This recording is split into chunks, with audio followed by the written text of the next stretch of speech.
Hello, everyone. Welcome to night 8 of Girls Run These Worlds holiday one shots. Welcome to Bluebeard's Bride, Mrs. Claus. We're going to go ahead, run around, introduce all of our sisters, our pieces of Mrs. Claus, and we're going to start with the Animus. Hi, Val. Hi. Oh no, why do I have to be first? Hi everyone, I'm Val. I play the Animus, which is someone who holds on to righteousness with both hands. All right. And do you have I'm going to go ahead and ask you an interesting ice-breaking question to remove some of that awkward, how do we know if this is over? Uh, Yeah. there is right now, if you turn around, there's a stocking behind you, a magical stocking. It's got something Oh small in there. shit. It can't be bigger than an orange. Okay. What's in the stocking? Like for me personally or for my For, Animus? for you For personally. me, no bigger than an orange. Hmm.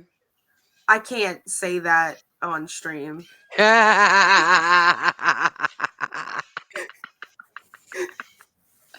Nice. That it's this isn't an OnlyFans stream, so but you all get the picture. We get the gist. Mhm. We roughly understand what's in the stocking. I approve. All right. So, Anna, our fatale. Yes, I am Anna, aka Archival Dust Bunny, most places on the internet. My pronouns are she, her, and I am playing the Fatale. A little concerned with power and doing whatever I have to get it. Okay. As you turn around right now in that magic stocking, can't be bigger than an orange. What's in the stocking? Um, Probably a bunch of frozen Kit Kats, various flavors. Okay. Like, I know you mean like a stack of Kit Kats, but understand that I'm just like imagining someone has mushed a whole bunch of Kit Kats. This is a horror game. Yeah, we're This is a already horror starting. game, and the horror starts They, now with all these smushed Kit Kats they half jammed melted it and together. smushed it together and froze it. It's Now roughly the size of an it's a orange. orange Kit Kat size ball. I'm basically just Little imagining cookies orange sticking and out. mint. Yeah, like orange and Mhm. mint Kit Kat together, and I'm like, A horror. Okay, and Alice, the mother. Hi, I'm Alice. She, they pronouns. Tonight, I am going to be playing the mother who is trying to lead their sister along without getting us all killed. Maybe. I mean, you probably got this. I'm sure you got this. It'll be fine. So, magic stocking behind you. Something in the bottom. No bigger than an orange. What's in your stocking, Alice? Okay, after hearing chocolate, all I can think about is one of those chocolate oranges. I almost said that. They're so good. They are. Yeah. I hate them so much. They're my least favorite thing. Oh my God, I hated orange and chocolate. No, separate them. Orange here, chocolate there. I love them both, not together. Mm-mm. It's nostalgia for me. My grandmother used to give them to me. I used to take them and toss them at a wall, so that's the only way you can break them apart. I And now know. those fuckers cost like $6. I know. I know. People who love them love them. I'm just not one of them. It's okay. I love that you got a magic stocking and you're like, I'm gonna get something I can grab at Walmart. Hell yeah. Viv, our virgin. Hi. Hi, I'm Viv or Visha, and I am playing the Virgin who is trying her very best to hold on to her innocence and not let the real world get into the way of her black and white thinking at all. Okay. Magic stocking time. You turn around. It's hanging right there on the bookcase. Something in the bottom, no bigger than an orange. What's in your stocking, Viv? Well, for me, it would be one of these Lind golden reindeer. They are chocolate reindeers and they're wrapped in gold foil and they have a little bell. Well, in Europe they have a little bell. Over here we're not allowed to have the bell because that is very nostalgic for me. But since it's magic, let's just say once you're down to the last bite, it will regenerate. So it's a Okay. never-ending chocolate reindeer. Never-ending chocolate reindeer. You're leaning into the fantasy of this. I love it. I approve. It is a thing. I'm gonna assume. Look, I don't know what size the oranges are in Germany, and I've never eaten a chocolate reindeer. I'm gonna assume you're telling the truth, and they're equivalent. Well, You know what? do you know the Lind It's a bunnies, jumbo the orange. little golden chocolate bunnies that you can Yeah. get, like that, but it's reindeers. Okay. I gotta be honest with y'all. I don't really eat chocolate animals. I like my chocolate with fruits and nuts in it, and Except oranges. and except yeah, no, not orange flavored. I want like cranberries and almonds in that shit. That's the best chocolate ever. Or chocolate fudge with walnuts. Anyway, I'm distracted. I can't start talking about chocolate fudge and walnuts. I have to talk to Torin, the witch. Hi, Torin. Hello. My name is Torrin. My pronouns are she, they, and you can find me as Torrin Talks or Torrin Talks Creativity most places. And yes, I'm playing the witch. And to describe the witch is basically just find the gray areas and all the shades of gray and take the opportunity when it arises. Very excited, but cautious. Love it. All right, you turn around right now. There's a magic stocking hanging on your wall. What is in the bottom of it? No bigger than an orange. Maybe an odd answer, but I want one set of D&D dice that changes color for the character I'm playing, so I don't have to keep buying D&D sets. I mean, no, that is not a bad answer. That's pretty good. I love it. Y'all are wild. My stocking has money in it. I got a wad of hundreds the size of a freaking orange, and y'all getting chocolate reindeer. Bless your fucking hearts. I love this show. We're in it to win it. We're here for the holiday cheer. So let's go ahead and get started. So I need to first make sure that everyone understands Bluebeard's Bride is a game of feminine horror. This is a mature rated stream. I do not suggest letting I'm not kidding. I am not for children's consumption in general, but definitely do not let your kids watch this stream. It's gonna be creepy. This is not American Dad Santa's sleigh. Gosh, I love American Dad Santa's so good. The Smiths go to war against Santa. I'ma make it look soft. Don't watch this with your babies. But also, don't be afraid to not watch this for you. If at any point you find that you are uncomfortable, that you really cannot participate in this story, step away from it. We have other tales. There are other things for you. Don't stress yourself out. This holiday season is stressful enough. Don't add to the horror if it's not for you. We'll be around. You are more important than the stories we're telling. I promise. We got this. I have had a very in depth session 0 with my players. We know what's coming. You may not. So go ahead. There are content warnings because this is pre recorded. Like, there's a list of them. I really hope you read them. And if not, pause it right now. Go read that list of content warnings and then come back if you want to continue. Okay? Okay. All right. I'm going to assume you read those content warnings and you still said, woo. Good for you. Let's go ahead and get started. So here's the thing about Santa. Santa, like many God, divine kind of beings, is like an omniversal thing. You can find Santa in most realities. It's even the same Santa in more than a handful of them.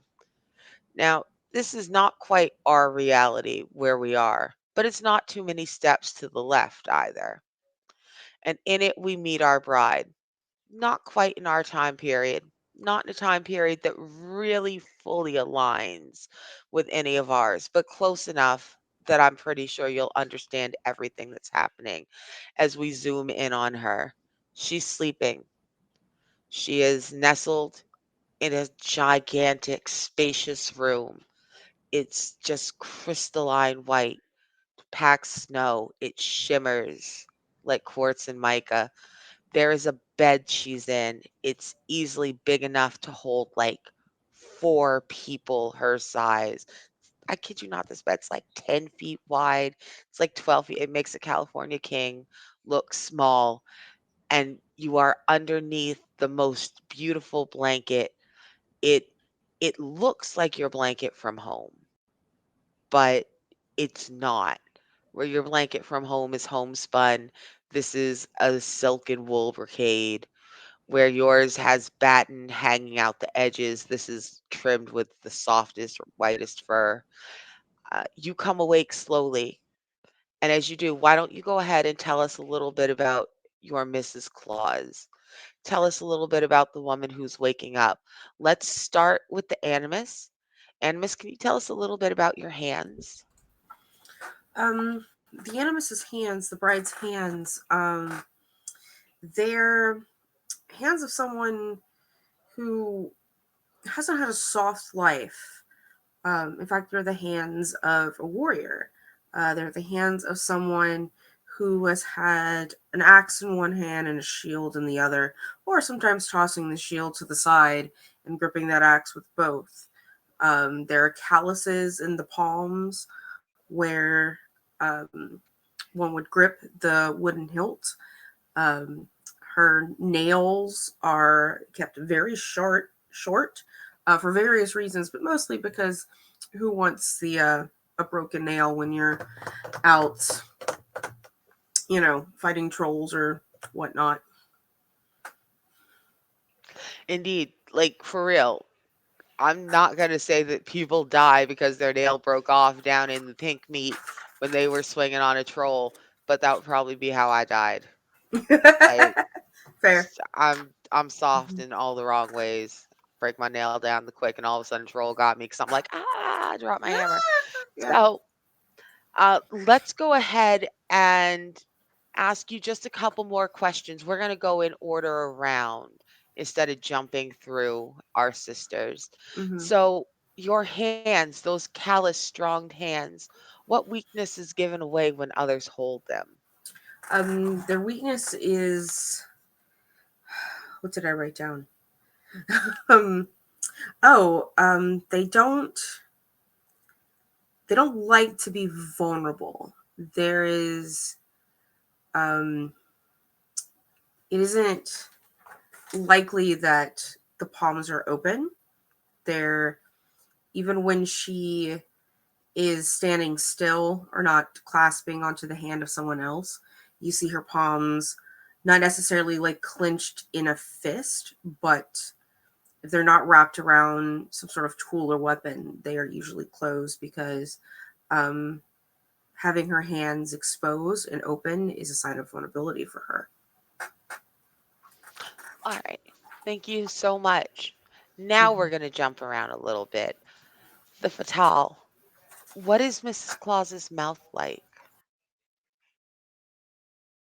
It would be described it would be described by most in her community as sharp, both the shape of it and the lines starting to form around it, just as likely to give you a sneer as a massive smile. Thank you so much. And how do others like to keep her quiet? She's focused on this community, providing for protecting it the best she can, and the community keeps her quiet in her place through pressure, through whispers, rumors, those sorts of things. Soft pressure. All right. Sometimes that soft pressure is the hardest kind, though. Let's not lie to ourselves. Uh, Mother, what's Mrs. Claus's figure like? Her figure, it's tall and broad. It shows the strength that she carries, the muscle that she's had to build up just in the act of taking care of others, of holding weapons and using them, and growing plants and food and hunting. And at the same time, it's soft, curved proof that she is well fed, feeds the family and those around her well, that she still is allowed to have some softness. Thank you. And what do others wish was different about your figure? While she's respected in her village for being a caretaker, for being almost a leader, sometimes they look and wish that she was smaller, dainty, much like some of the other girls fit for marriage in the village. Thank you so much. Virgin, what do Mrs. Claus's eyes look like? Eyes are very bright, very childishly bright. They're a baby blue, and normally they're just this soft baby blue. But when somebody crosses her or messes with her worldview, they can turn sharp as ice. Okay. Thank you. And how do others know that you want them when they gaze into those big blue eyes? So when she likes somebody, her eyes will just turn like this big, dull, glimmery anime expression. The whole Oh no, not them big doe eyes. Oh, love it. Fantastic. And which, what is Mrs. Claus's hair like?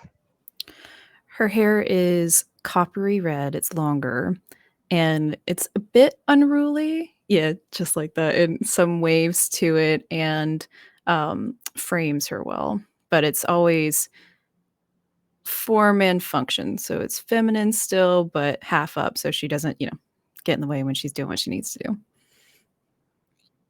Fantastic, cat. And but how do other so you wear it like half up, this very practical but still kind of pretty look. How do others prefer that you wear your hair? They wish it was more feminine, more elaborate, more care taken to do the curls more so than just let it wave and restrain it and refine it to be, more feminine to the eye and pleasing. Fantastic. So now that we know what Mrs. Claus looks like, this tall, soft, broad woman waking up, these large blue eyes fluttering slowly, this massive copper waves kind of pushed back out of her face as she looks around, and her these rough, calloused hands catching on this silken wool of the blanket that looks like the one that's was on the bed you fell asleep under, but it is not that blanket. It's so warm and luxurious. On the wall across from this enormous bed is a giant stone fireplace.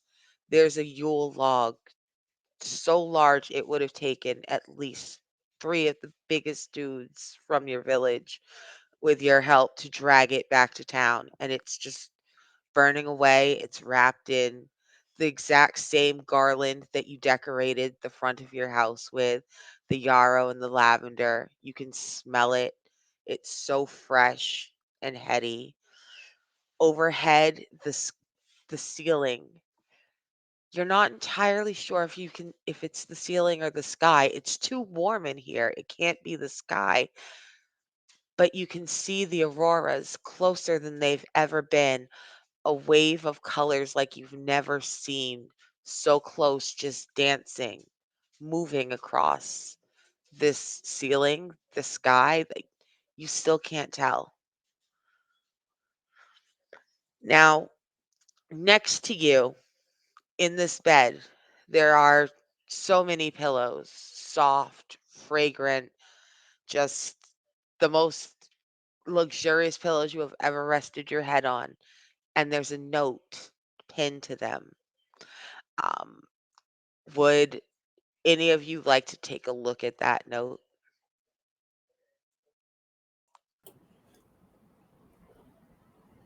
Yes. All right. Now, do you want to read the note or do you want me to read the note to you? I can read the note. All right. Okay. Let me find it.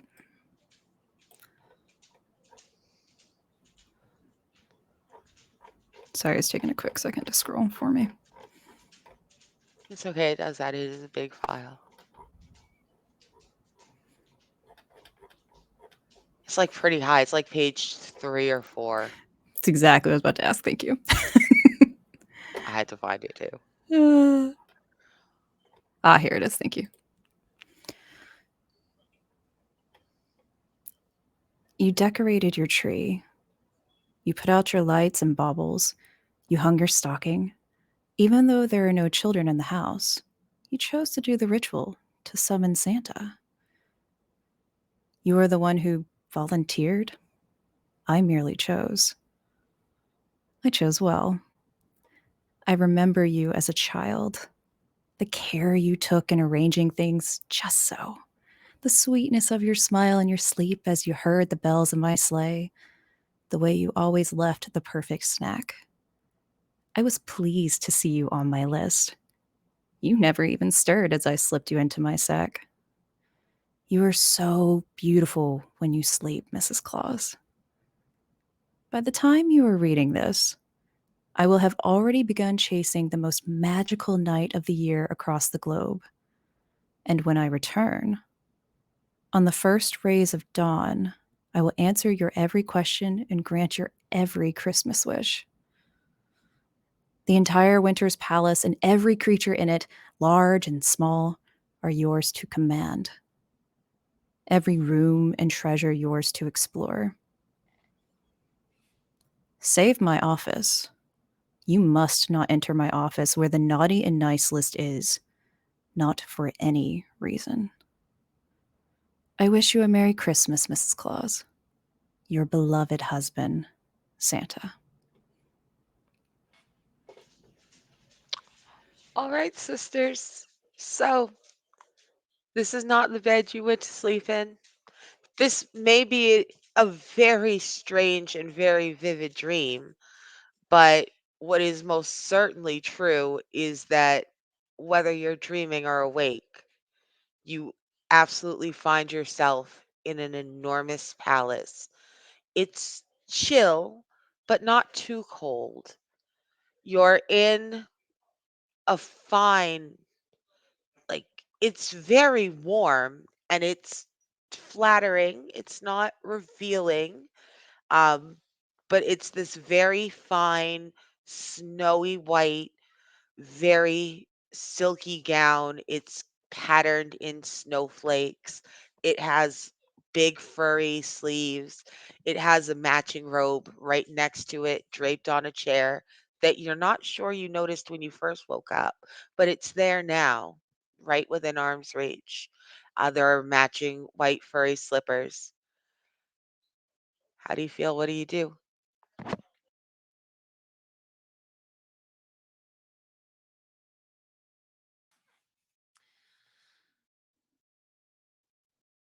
I don't like this. For once, the strange bed is not my fault. This is so exciting. Santa is real. We're here. And we get to see all of it. It's magical. I'm hungry.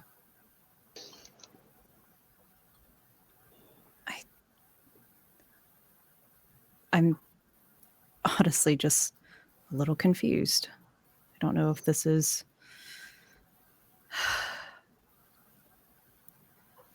I'm not sure yet.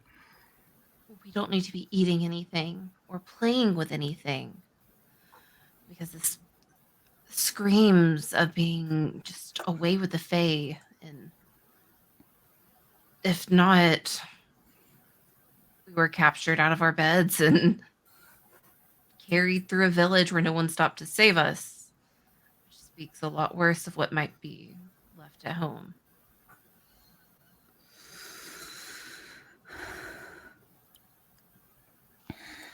Mother, you're so worrisome. Darling, this is, do you not see this note? Santa.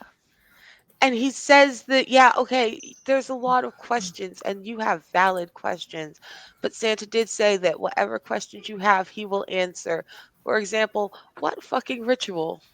That's a great question. You deserve an answer to that, but don't worry, I'm sure Santa will give it to you. You just gotta wait till morning. And since you're already awake, and he did say you can go anywhere you want to, and the Animus did say she was hungry. I mean, there's no reason to not just get up and go grab a snack. Even if you come right back, you might as well just take the ring of keys that's right next to you. Just you can feel them in the pocket of the robe as you pick up the robe and just kind of sling it around your shoulders. Uh, you might as well. I will take these keys and look for the hall that the meat hall or the kitchen, wherever there is to replenish my aching belly. Ooh, the Animus has claimed the keys. Most How bold. I love it. So, Mrs. Claus, why don't you tell me what the first key you wander you kind of wander through the halls and they are Hmm. very tall. They are built to let the most enormous things through. You walk past beautifully decorated trees, some with, regular decorations like you're used to, know, some blown glass, some carved wood, um, things that are beautifully painted and handmade. But then you walk past things that are delicate in ways you don't know how to describe. Perfect replicas of snowflakes made out of glass so finely tempered you can't imagine how it was blown. Intricately etched with Escher spirals that just draw you deep and lights glowing from within them. Normal Christmas tree shit, right? Mm-hmm. So, as you're walking through this hall, you realize that the key in your hand probably matches the door across from you. Tell me what that key looks like. This key. I make this up, or is this in the guide, real quick? You make it up. You make up what the keys look Gotcha. like, and then I tell you what's inside the room based on the key you describe. The key that I pull is made of iron. It has this um, almost like Art Nouveau type calligraphy, sort of like at the head where it kind of has like these little waves to it. Yeah, it's got that Art Nouveau style to it, pure iron, no rust whatsoever. Strong yet soft, just like us. Okay. Now, does it feel like it's the right weight for its size? Does it feel heavy for its It size, feels light for heavy. its size? It's heavy for its size. Hmm. Okay. So you approach the door across the hall from you. It's a wide set of double doors.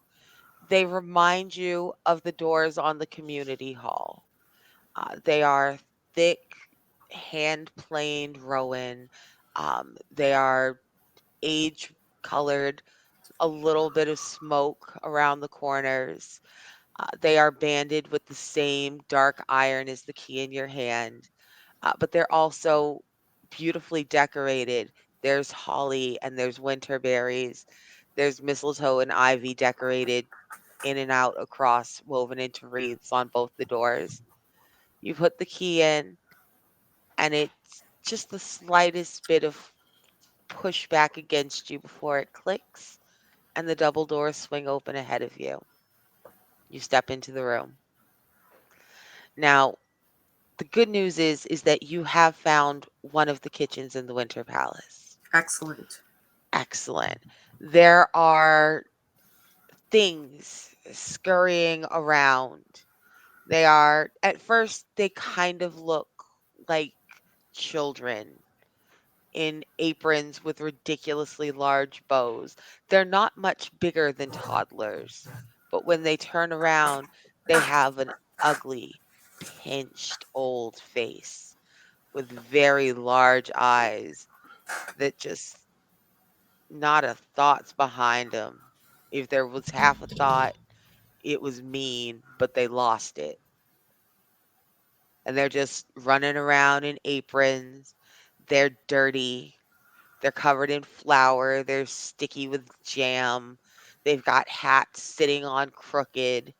They've got frosting and things smeared across their faces and hands. And mostly, they seem to just be running around making messes.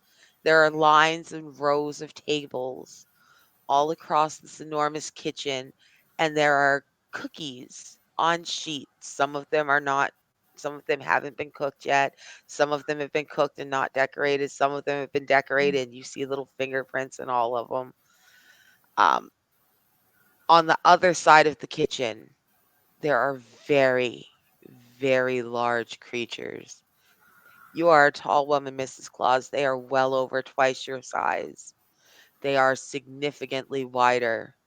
Their arms are wider than your torso. They are large, hairy, just from head to toe, matted, with just this grayish white fur. The eyes that are looking at you are about the same size as yours, despite how large this thing is. So, really, it has quite small, dark little eyes, and they're staring at you a little too intelligently. They don't make a sound. They just keep some of them are mixing up batter, some of them are putting cookies in the oven, some are taking them out. Some of them are trying to shoo away the vermin, smearing, just shoveling cookies in their mouth. They're helping Santa's elves. What would you like to do?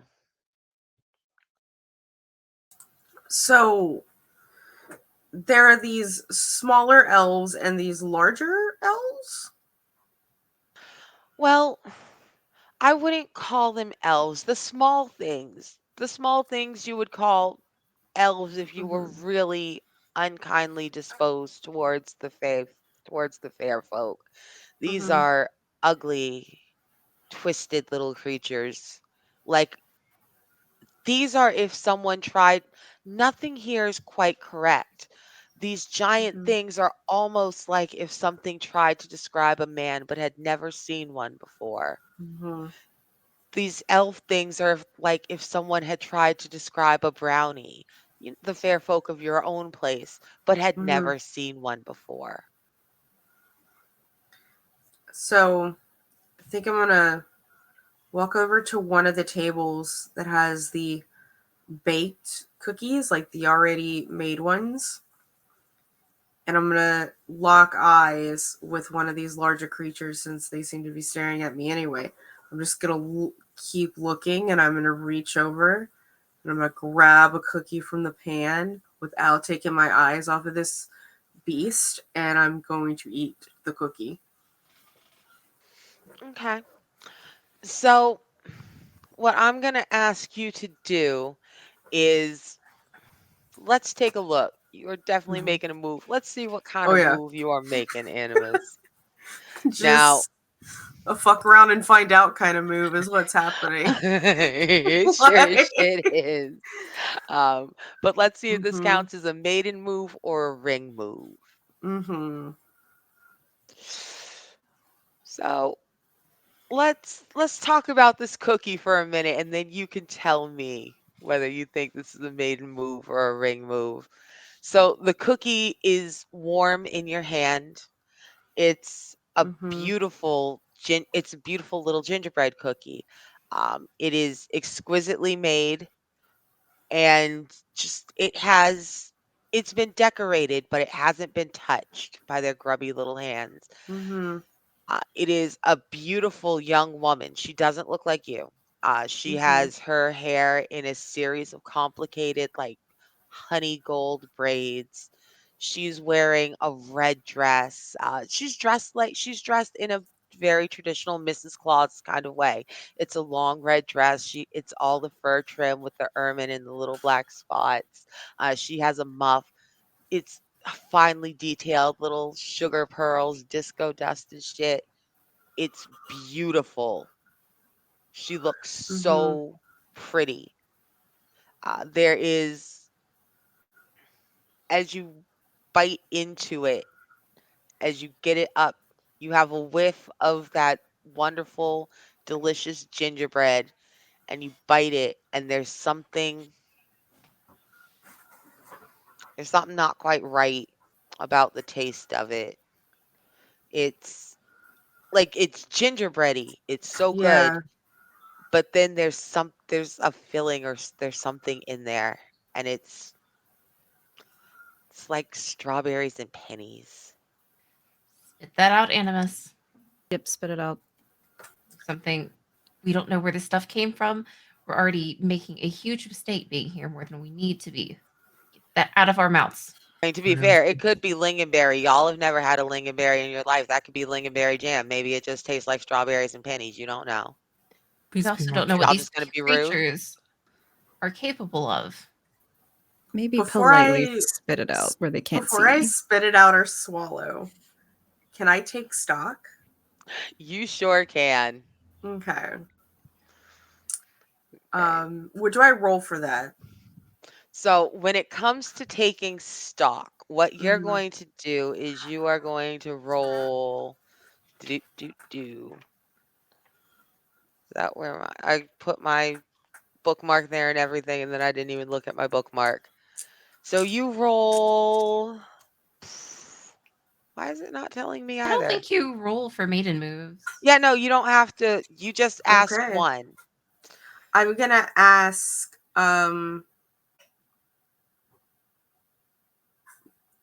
what horror is hidden here from me. Okay. So as you look across the table, you see that there are all of the little gingerbread women are Mm-hmm. the exact same woman that you're holding now. There's a whole bunch of other little gingerbread people. In fact, what the large hairy things, what these Yeti are busy doing, are they're assembling a very fine, like, shadow box arrangement of gingerbread. And it's this story of this woman in red being chased by this large figure. You never quite see what it is. Maybe it's one of the Yeti things. I don't know. It's a large bipedal thing. Maybe it's one of these Yeti things. But something is chasing her through the woods over and over and over, and they incorporate these ruined little cookies that the elves have grabbed, and as they put them in, the places where they've dragged their fingers through look like rips on her dress, tears at her skin, until Mm-hmm. finally the crumbled pieces of a cookie are left scattered at the very end of this gingerbread trail. What color is my robe? You're in white, Mrs. Claus. Okay. I kind of like looking at this, looking around, tasting this weird gingerbread. I put the cookie back down on the tray, and then I don't like regurgitate the cookie. I take the piece that I've like chewed up with my mouth. This is gross, I'm sorry. And it's kind of in a ball, and I just put it back with the rest of the cookie that like as the head. No, not the Peter Griffin. You didn't go, uh. And it's just like that's okay. I don't want a lindenberry gingerbread lady cookie. While we're messing with this cookie, can I go ahead and investigate a mysterious object? You sure can. The first one I want to ask is what about this item, primarily the cookie, if not these cookies in general, is odd or uncanny? Okay. Um, the thing that is the most uncanny about these cookies is, you know, it doesn't look like they're doing anything fine enough. It looks like they're just doing the most basic of icing motions with their backs turned to you. You don't see them decorating the little women, but every time they turn around, this little woman is so real. She looks so real. All of her expressions as she runs in terror through that forest, one little cookie at a time, are so real. And why did Bluebeard keep this item? Why did Santa keep this item? Well, I mean, it's the winter palace. Gingerbread houses are very important to have. And little gingerbread people are so important at Christmas time. And he likes this little gingerbread person because it does look very much like one of the previous Mrs. Clauses.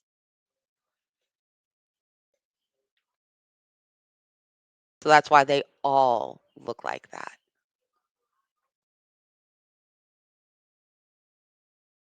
Now that we know that, can we go ahead and do investigate a mysterious object on the shadow box?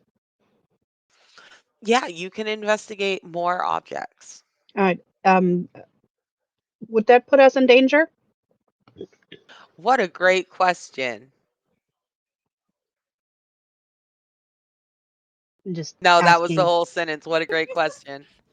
Maybe we But I want to do it. I just need to know if it puts me in danger so I can see if my face comes into play.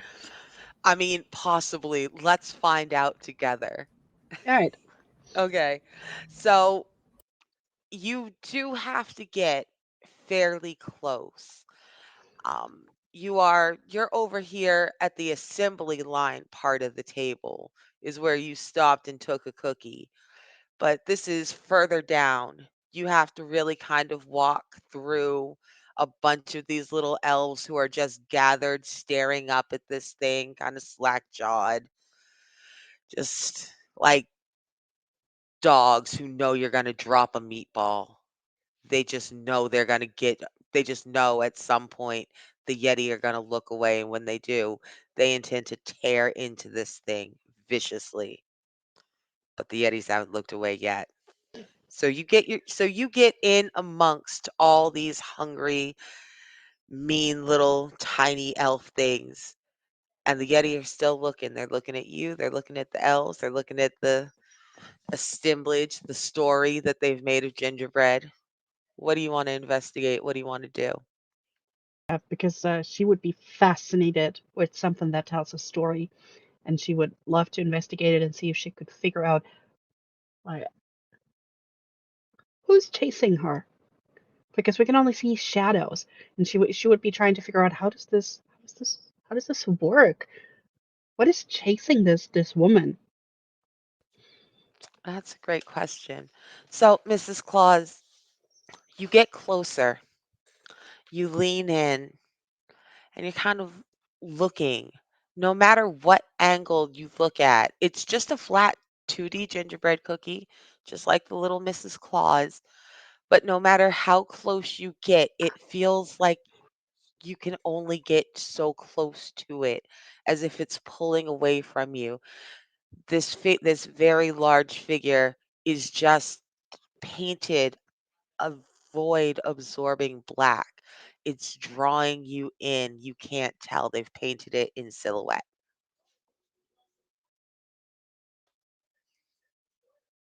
Right. So she would definitely ask herself, it's like, what memories does this hold? It's like, is there any, who is this woman? Okay. Um,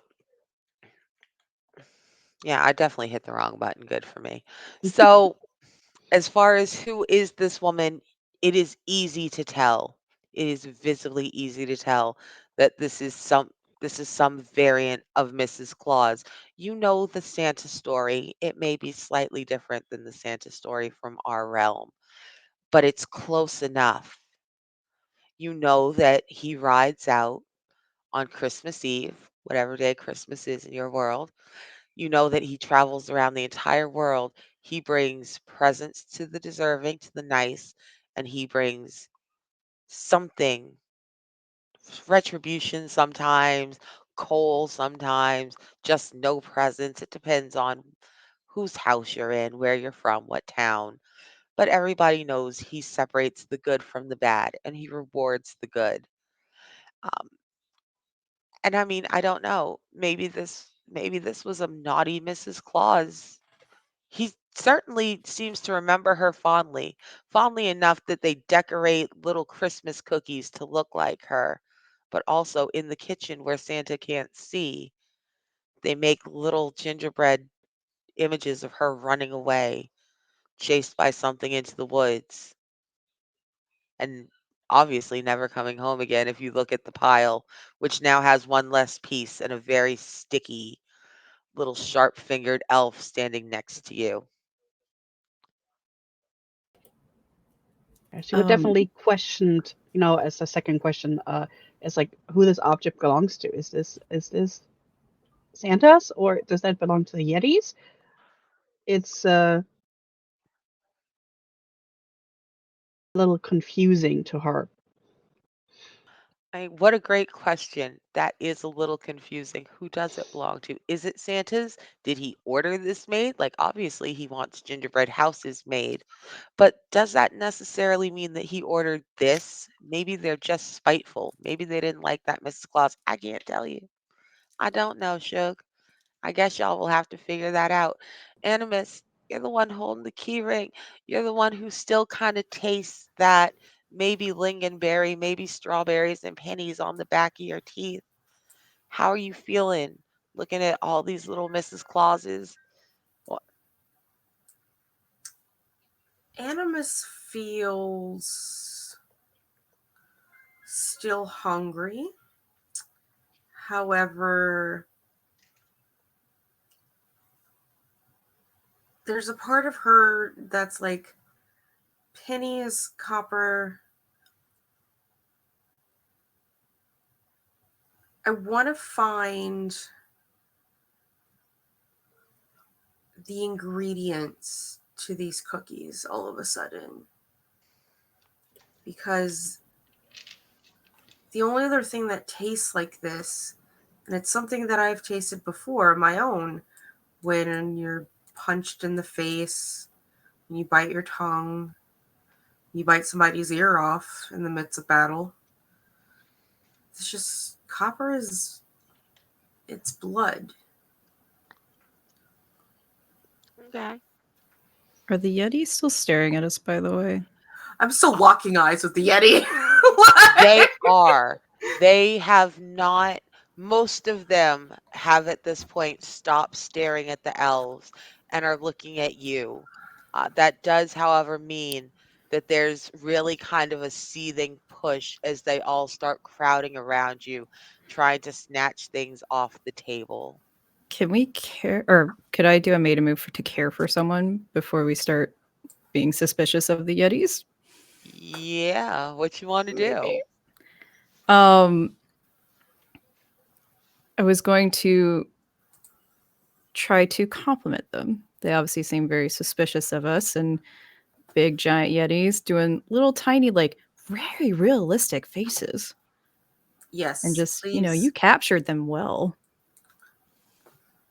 please, please compliment and flirt with these Well, not giant flirt, but, give snow credit where credit's monsters. due. Okay. They're men, they don't know the difference. I mean, you don't know that. There is literally no way for you to tell the difference. There's Just no There assuming bikinis. is their no gender. sexual Like- dimorphism. There is no sexual dimorphism between the Yeti. Oh wow! All You right. cannot tell the difference unless you know what you're looking at, and you don't know what you're looking at. No Yetis, Nope. chest lumps. But I think I'm only really perceiving that they are like, you better watch it. Given that vibe to us. Mhm. Okay, so they are. It's a very particular kind of look they're giving you. They're looking at you with the exact same kind of slow, hateful patience that they're looking at the elves with. Obviously, they recognize that you're different, but you're really not any different. You're a thing in their kitchen in their way. And recognizing from battle, that's probably not a good thing if we don't step careful. They do not make a sound. They hear you sit. They hear you give the compliment to the cookies. They do not make a sound. Would I be able to take stock and see what traps have been laid for us? Um, yeah, yeah. So as far as what traps have been laid for you, I mean, so good news, bad news. Eh, Bad news is you already bit the cookie. The good news is you spit it out, though. So I mean, We just well, the animus is a swallower, okay, not a swallower. So right. So I mean, that's the good news, bad news. As far as what traps have been laid for you here, eating the cookies, eating the cookies not necessarily a great idea. Don't worry, you didn't eat the cookie. You tasted the cookie. You gave the cookie back. They can have that. By the way, that is gone. All of it, including the part you spit out. It's been eaten by the elves. They are just at this point. They are starting to climb onto the table. They're swarming it like vermin. the one that we spit out, Oh yeah. but none of the others. Oh no, they're getting those too at this point. They're starting to Okay. there's too many Yeti looking at you and not enough looking at them. They're starting to swarm on the table like vermin. Okay. If they're looking at us the same way they're looking at these elves, we might want to distinguish ourselves away or distinguish us from them. Or leave? Either way, just make sure they know, those Yeti big people know, we are not a problem. I mean, we could convince them. You're really good at that, and I give the keys to the fatale. All right. So Animus, you have invoked give up the ring. You are immune from trauma until the next time the keys are passed. Okay. Fatale, what do you want to do? Well, since we seem to be in danger, I think the best thing to do is diffuse the situation. So I will step up to one of the Yeti and put a hand on their arm gently. Look quite It's a bad busy. idea. I think it'll Okay. be quite It all could right. work. It could work. So as you come around towards, you do have to come around the tables. It is, a fairly long way.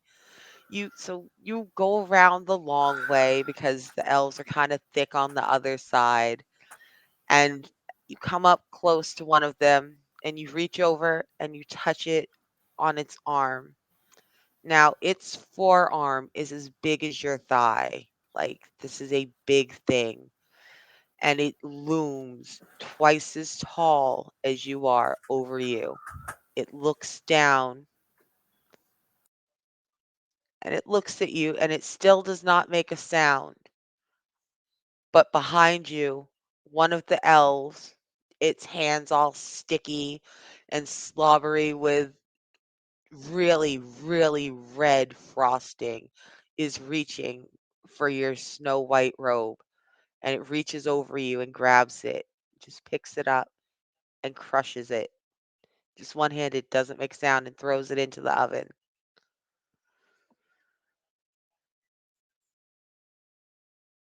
Just continues to look at you. Thank you. You look quite weary and busy. And I'm going to caress a horror. Oh, you braver than I am. Good for you. Let's do it. Like trying to make friends with a bear. It is, and that totally ended up very well for that dude in Alaska. If He had not no friend, regrets then at why friend all. shaped? Dedicating this move to Val.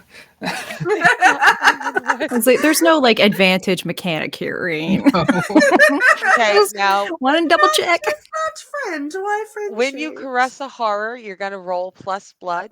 On a hit, the horror is swayed by your stroke and directs what was intended for you to another victim in the house. On a 7 to 9, it will shift its attention, but only if you participate in some way. Okay. So 2d6 plus your blood. That is quite good. That is 12 total. Nice. Good for you. So this thing looks at you, and one of them turns away from the table, and you see, you know, you're not entirely sure what it is you see. Your brain does one of those stop motion moments where it doesn't entirely want to process what it sees being mixed in with the berries in the background. But it very quickly blocks your sight from the counter. So don't worry about it, Mrs. Claus. You didn't, it was nothing. Lovely cookies, lovely cookies. And it just grabs you with one hand on top of your head, and you feel that great strength for just a second before it gently turns you towards the door. It gives you just the barest of shoves. You are dismissed from the kitchen, Miss Claus. Do you want to propose a truth and leave, or do you want to escape? First, I'll kind of glance over my shoulder. Thank you. Am I in danger here? And I would like to use my face, the spider.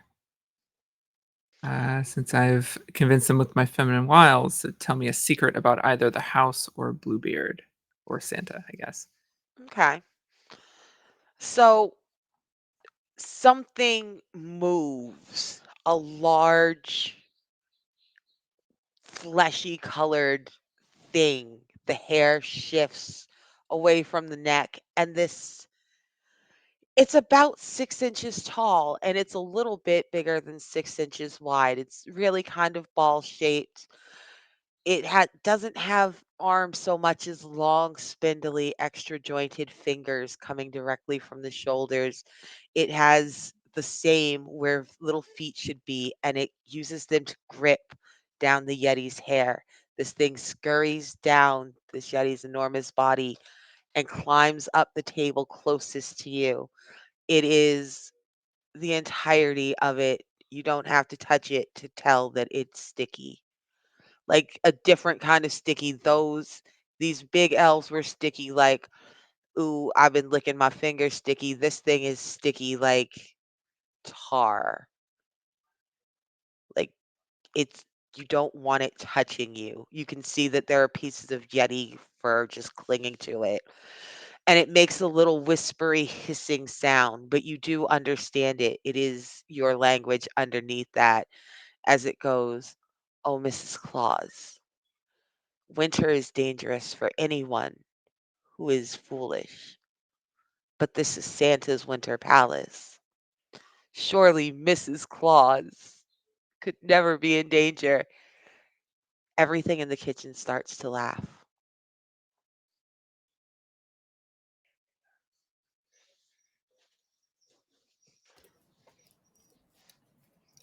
After that, I'm just going to say to the Fatale, just good job. With how big they are, I don't think we would have gotten out any other way or away. Thanks, I hate it. It was a smart move. We need to keep moving because I don't think that was a good sign for any of us. Wait, Anna, what'd you say? I don't think I heard you.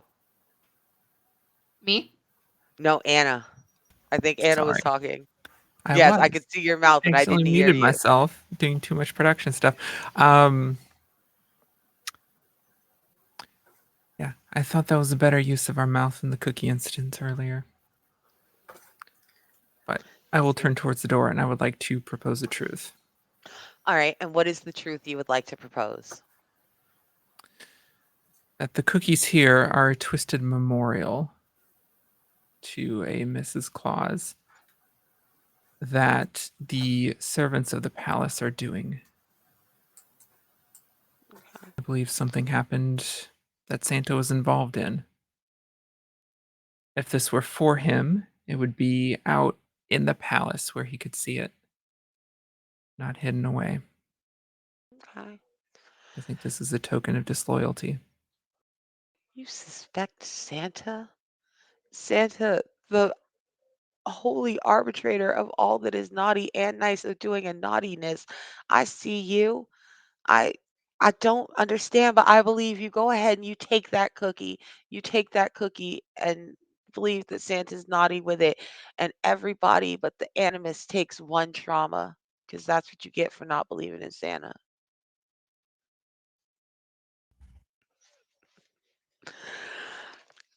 Now, Vital, you have proposed your truth.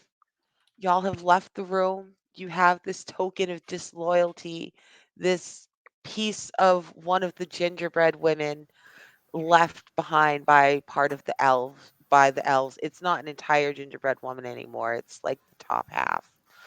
Um,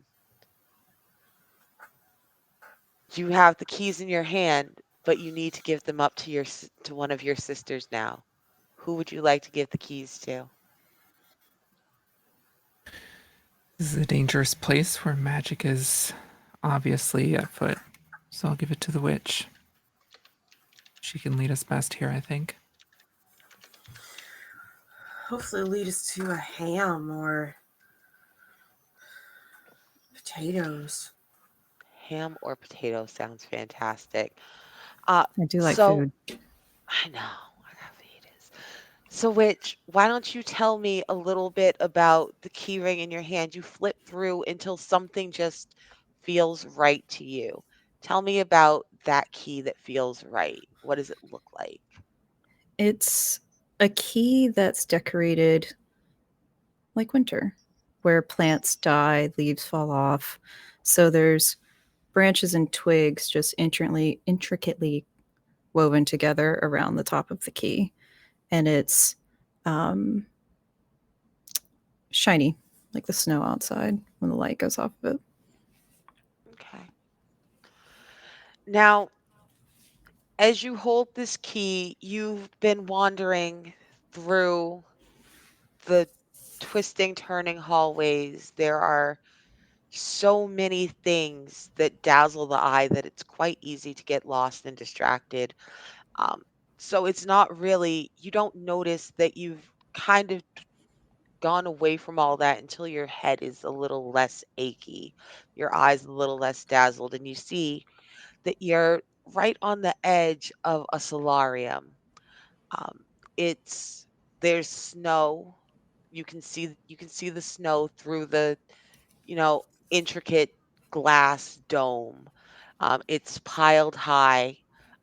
It's not warm inside, but it's not cold either. It's a really good temperature for wintering bulbs. Um, and you can see that through these beautiful glass and wicker doors as you put the key into the lock and twist it. The door swings open and you walk into the room. And on that, why don't we go ahead and take 10 minutes, take a break, and when we come back, Mrs. Claus will take us into the solarium, and surely there will be nothing terrifying in there. The cookies will be made not of, don't worry about what the cookies was made out of. They were made of gingerbread. Mhm. Mhm, mhm. Mm. And Mrs. Claus. And possibly Mrs. Claus. It, it's All her mincemeat. love. All her love Mm. for Santa. All right, smile and wave. All right.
Hello, Laura. everyone, and welcome back to night 8 of our holiday one shots.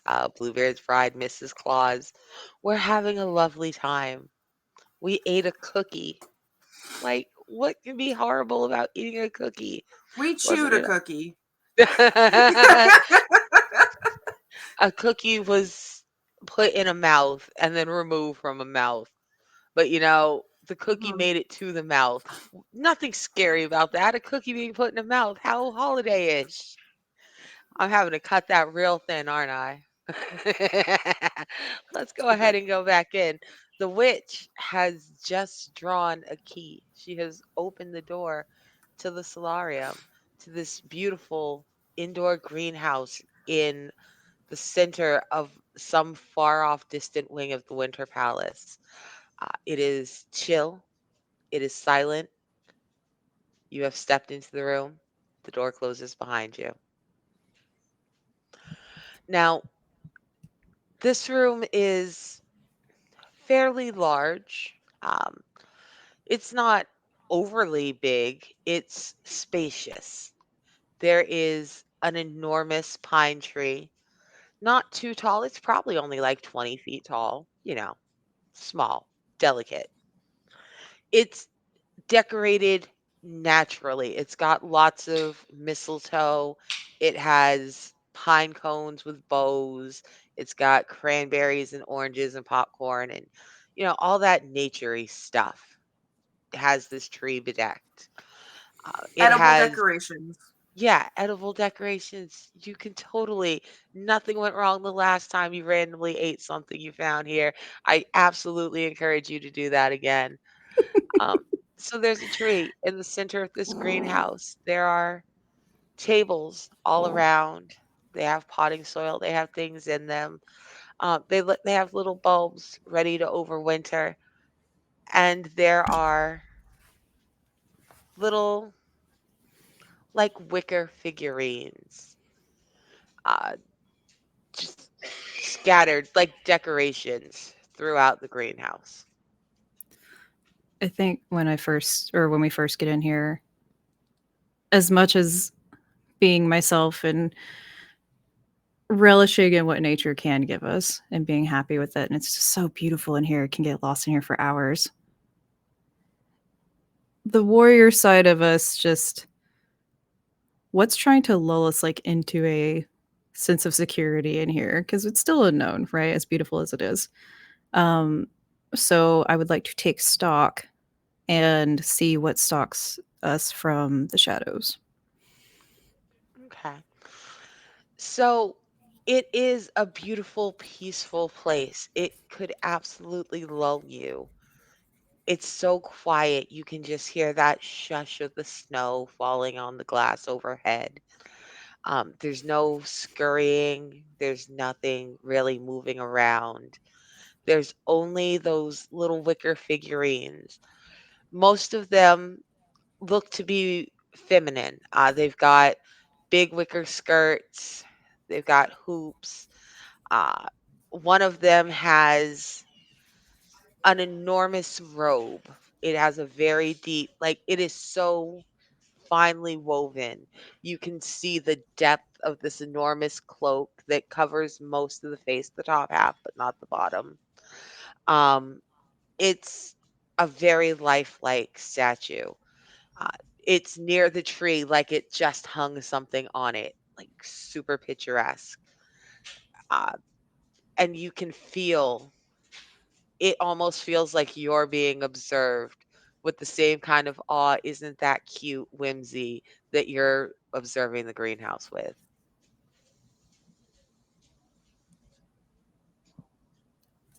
Just real quick, just this the feeling we get, or specifically the feeling we're getting from the wicker thing. The feeling you get in general, Okay. it could be coming from the wicker thing, or it just could be coming from you don't know, but you definitely feel something is watching you with the same kind of, oh, well, that's cute, isn't it?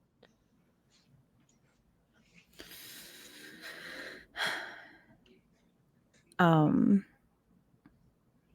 I think at least what I would like to do is to walk a little closer but not touch anything and just kind of take stock of where we take stock is specific. Walk around and see, are there any eyes anywhere? Like, that kind of like, Uh, am I missing something here? Like, That's absolutely fine. Mrs. Claus, as you walk a little bit closer, you see that there's no one in the room but you. The room is empty. You circle this very large tree, and as you do, you see that there probably hasn't been anyone in here in a couple days. It's not dusty. It just looks like someone planted the bulbs to be overwintered and let themselves out not too many days ago. Um, there's no one here. There's no signs that anyone has been here recently. well, the good news is we successfully got away from the giant Yeti that can kill us. So there's some good here. I mean, they And seem this room is friendly so at the end. beautiful. Are you Yeah. sure he was going to kill us? Honestly, I think it's more of that he could have. And there were 3 of them. Right, but I could have also taken them all at once. It's better to choose your battles well. Morgan Freeman's voice. She could not have taken them. Again, choose the battles well. Let some critical thinking in there. Correct. After all, we did not have a weapon. So probably to have taken only one. I didn't see any cleavers, but that doesn't surprise me, as you wouldn't need a cleaver to bake cookies. And I'm telling you, I was impressed. They're big, giant people making such delicate little things. There was definitely blood in those cookies. They might have just been mad that we interrupted them. Yeah, and blood can be used for powerful things. Sure. It's not inherently bad. Blood pudding gingerbread that just so happened to be shaped like our new husband's ex-wife. But look at this beautiful room. I mean, it can't all be bad. We're not all good or we're all bad. What And did if he she do? decides naughty and nice, maybe she did something terrible. You think she looked at the list? Mother, we can't hear you. And she might have looked at the list. Sisters, we are boundaries. growing far too complacent here. We're already talking about this man as our husband. Are we even considering what we've left behind, the people waiting for us? The power he has, the opportunity to help We could everyone help that left them. behind. Mm-hmm. Or we're trapped? When he Maybe comes there's back, a reason we're not finding weapons. Don't need Well- weapons to control him. We never have. Would We it do be have so magic. bad to be trapped here in such a big, beautiful place Yes. with all these wonders? And I would like to take stock at the situation and see what horrors are here hidden from us. Okay. So as you wander a little bit closer to the tree and a little bit closer to the wicker figurine who's arranged just so that it looks like she's hanging an ornament, you see that part of the tree is overgrown. It's swamped with mistletoe. It the mistletoe has not just been placed here, it is growing. It is doing what parasites do, swarming over the tree, devouring it alive. It has also started to creep down onto the hand of this wicker figurine. It's what's holding her in position. Um, and so it's just it becomes a little less whimsical, a little more ominous. As you get closer, you can see that once again, someone is an amazing craftsman. The Her lips, even though she is woven of these fine vines, and in fact, now that you're closer, you can see that she's woven of dried mistletoe vines and ivy. uh, you can see the part in her lips the way that her mouth is just kind of pursed into an O of horror, the delicate tension, like she's trying to pull back. It's a stunning piece of artistry, truly.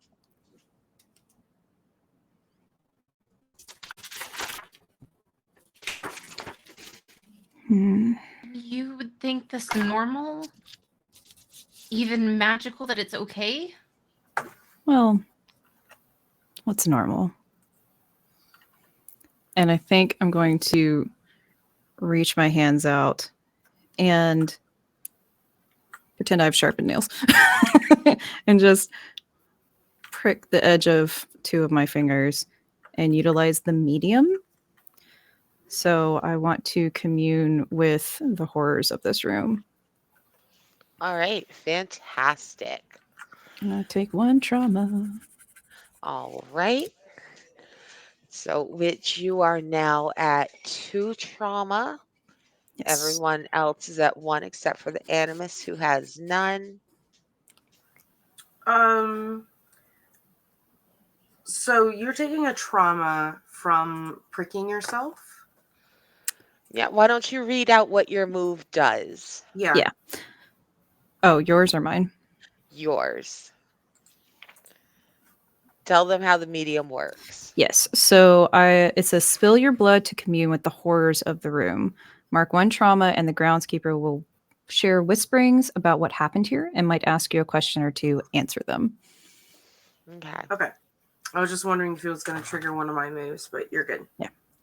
So, here is as your fingers sink into a little, they reach in past the leaves and there's something woven in there. Maybe it's dog rose, maybe it's something has a thorn.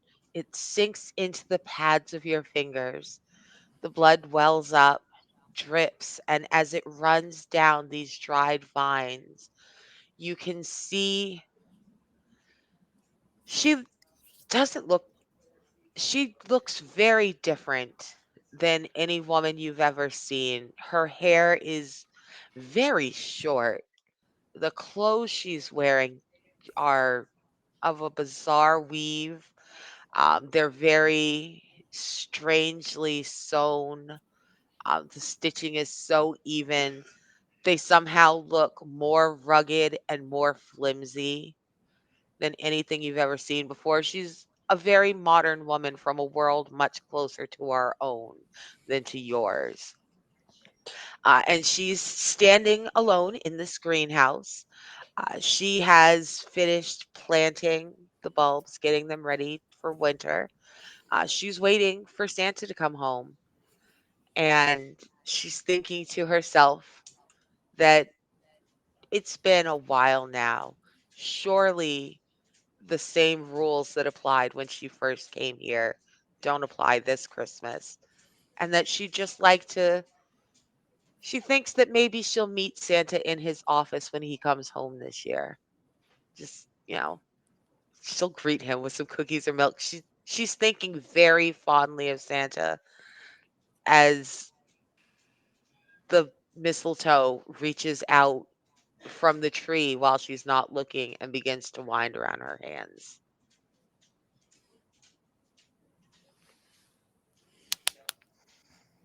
Well,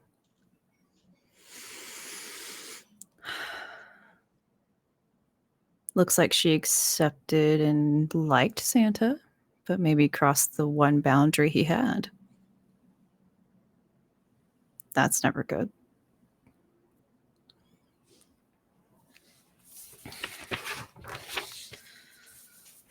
This is true, but also, did she? I mean, Santa wasn't even there. She's thinking about meeting him, and also, did she go in the room? Did she just think about it? This is so many questions. Let me ask you, Witch. Let me ask you one of Yes. these questions. Do you think Do you think she was just idly thinking about going in Santa's office? Or do you think that Mrs. Claus had made up her mind to go? I think she had made up her mind to go, as she was bargaining with herself over and over again. That she was good and deserved the one boundary treat that she could cross. I know they always want to act like one boundary is a treat. Just a Hmm. little boundary stepping. Yeah, All it's not right, good. Miss. What a shame. So, sisters, you all saw and felt what the witch saw and felt. How are you feeling right now? What's going on? If she did go into that office, she did not go with a cleaver. She didn't get to the office at all, the poor girl, for thinking she died. And I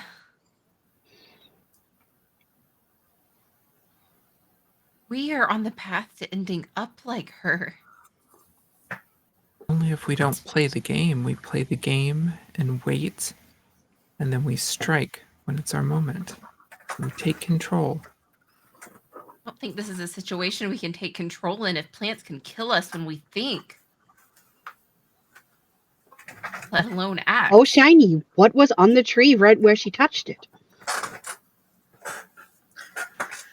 That's a great question, Virgin. Do you want to get a little bit closer and see what was hanging on the tree where she touched it? Absolutely, she would go closer to investigate because, oh, shiny, distracted.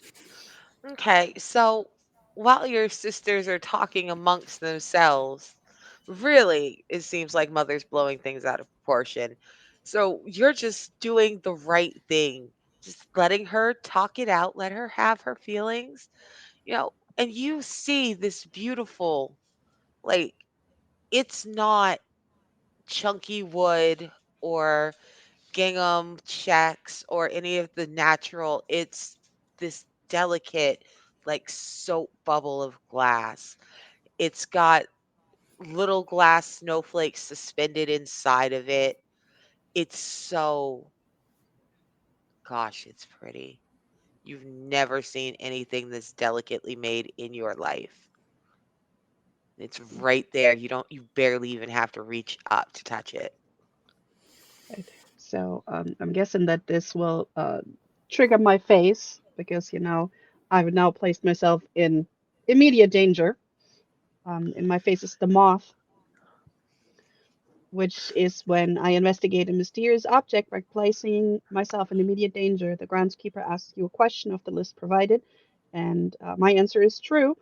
And if I want to do a second one, I will have to mark one trauma. Okay.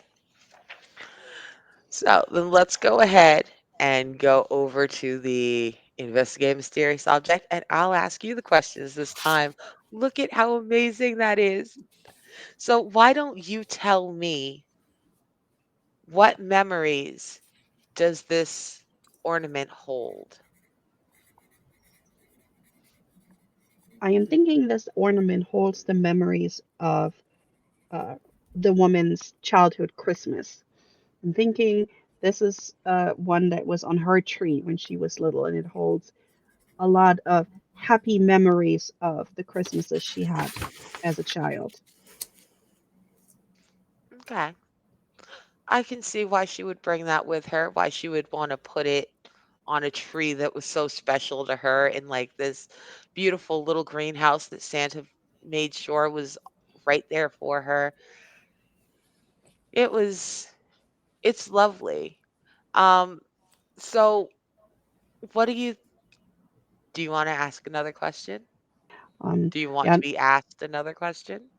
well, no, she's going to choose to ask a question.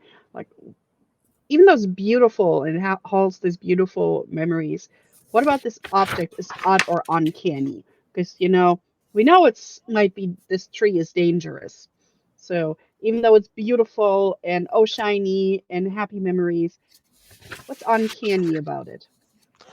What's uncanny about this object is that it wasn't the mistletoe on the tree didn't start acting up until she hung this last ornament on it. This one thing that did not match the tree, that wasn't quite right. It didn't belong here. Um, Now, you investigated a mysterious object. Does that mean that you touched it?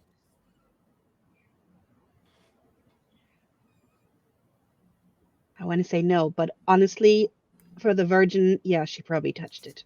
Yeah. I, S if possible, because Mhm. I have to say the virgin a lot.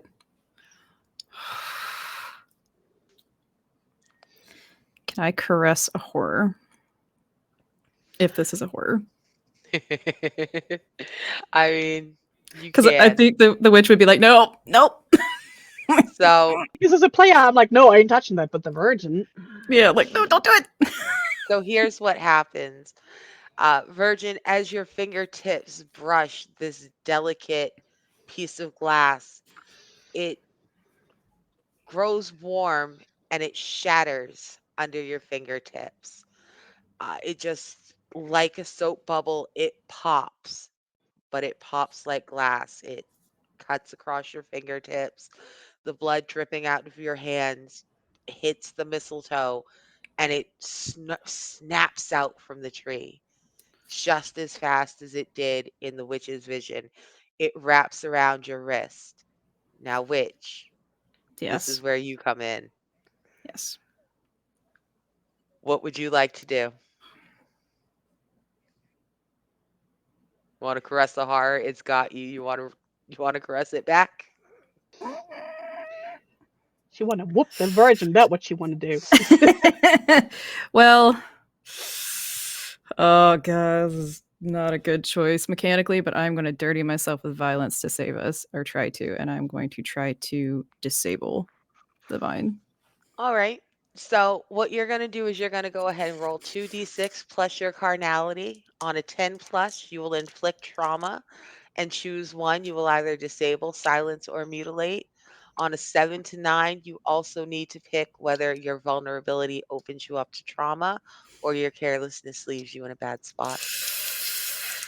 Oh, these gods be nice to me.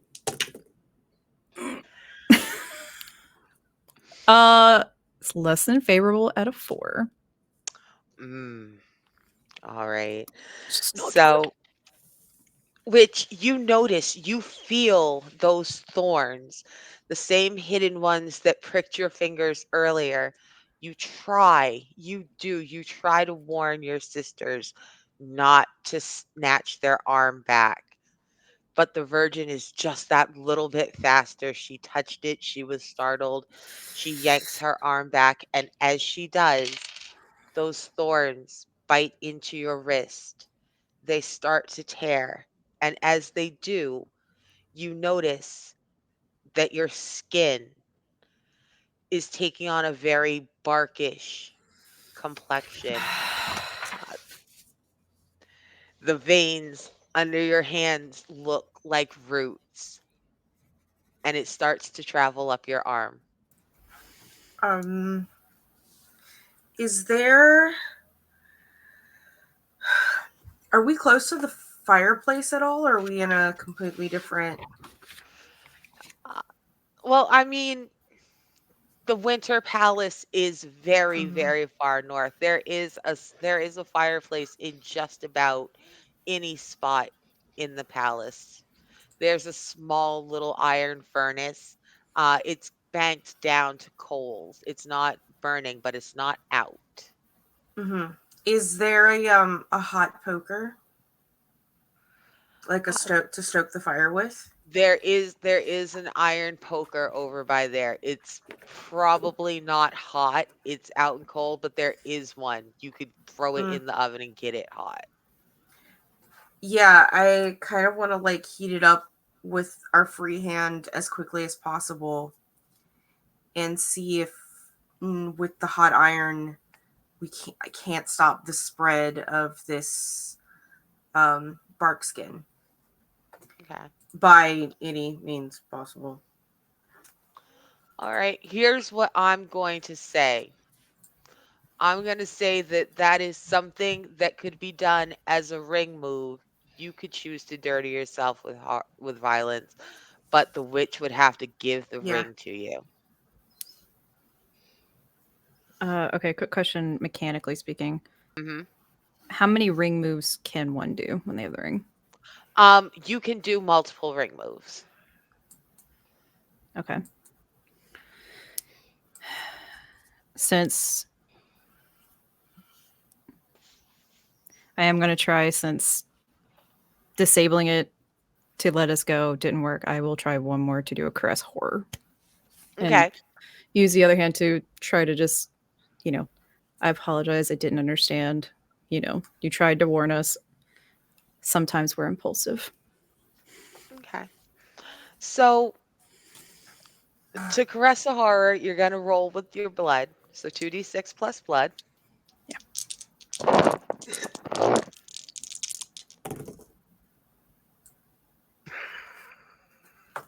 It's a 5. That's a 5. Yeah. You reach out with your other hand towards the wicker woman next to you, as if to say, I am so sorry. I didn't, perhaps we should have thought of this. I didn't mean to break your thing. But as you touch her with a slow creak, her hand begins to move and she reaches up and she grabs your wrist. And she's just holding on very tightly. She's not looking at you, but she's clinging tightly to your wrist. Um, Now, would you like to keep going or would you like to hand the keys over to the animals? I will hand the keys over to Annis. All right. So, animals, there's good I, news and there's bad news. Oh, go well, I was ahead. going to say, I actually think I want to hand it to the mother. Oh, Ooh. that's hilarious. That's even better. Hey, mother. Yeah. Hey, boo. So, there's good news and there's bad news. Sorry. So the good news is that there is a little potbelly iron furnace that is technically within reach. The bad news is that you are connected to the tree with one arm and to this wicker woman who is grasping tightly to you with the other. Now, I can go Throw her! ahead. Throw her to the fire, mother! With This scared poor, people, it's frightened always good to go woman, to would you mom. like to throw her into the fire to free your arm? Would you like to try to What would you like to do? There are so many terrible options. I'd Toss it love to into help the you through fire. all of them. Please don't give them a lecture. Listen to the animus for once. They tried to warn us. Yes, I did. No, they tried to warn us. The wicker girl. She did. In her own dead way. The bees. We're The gonna bees. repay her by burning her. That's sad. Somebody That would needs be to do sad. something. Also, your arm is now mistletoe Mhm. woven up to about here. Are we allowed to repeat moves? Yeah, I mean, it's all on you. You're a completely different sister. Go ahead. You can try the same thing twice. That never works out bad for anyone. How can I help you?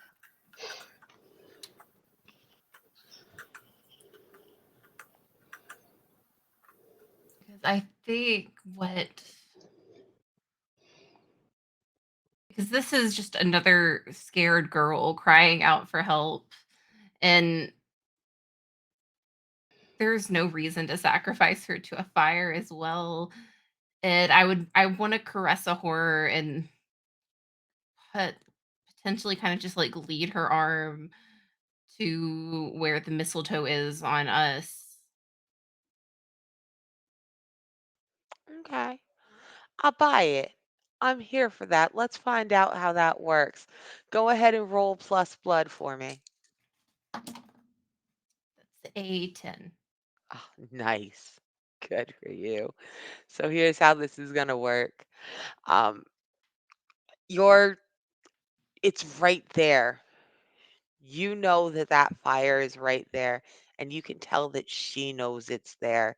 You can feel the desperation and the fear in her fingertips as she grips your soft, fleshy arm still, and you just kind of you're like your fingertips. It takes some contorting, but you just barely are able to kind of rub the side of her hand with your fingers soothingly, You kind of reassure her it's okay. And so instead, you just kind of slowly, slowly, you can hear the tree groaning as it's pulled this way. There are ornaments shaking. You can hear snapping of the uh, mistletoe vines, but you connect where her hand is gripping your wrist to that mistletoe, and the two of them weave.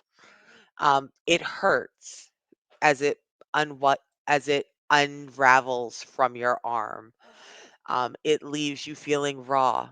It leaves your sleeve bloodied, but she and the tree are connected again, and you are pulled apart. I'm so sorry. This is not fair to you. It's not fair to any of us. I'm sorry. And as I kind of just pull away, I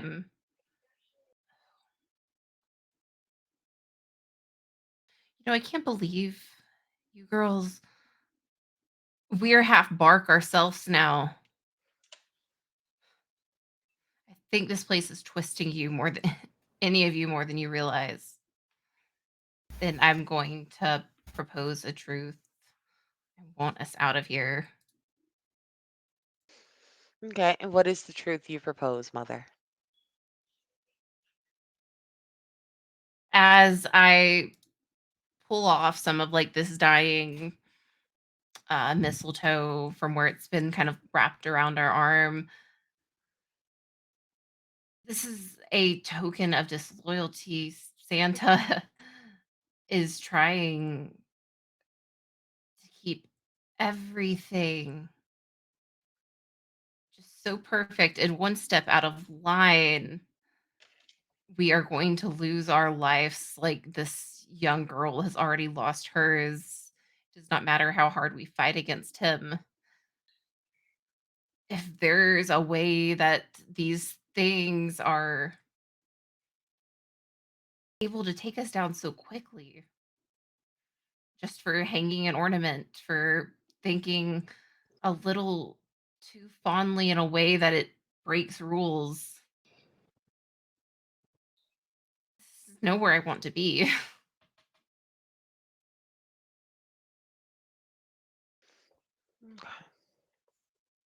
All right, Mother.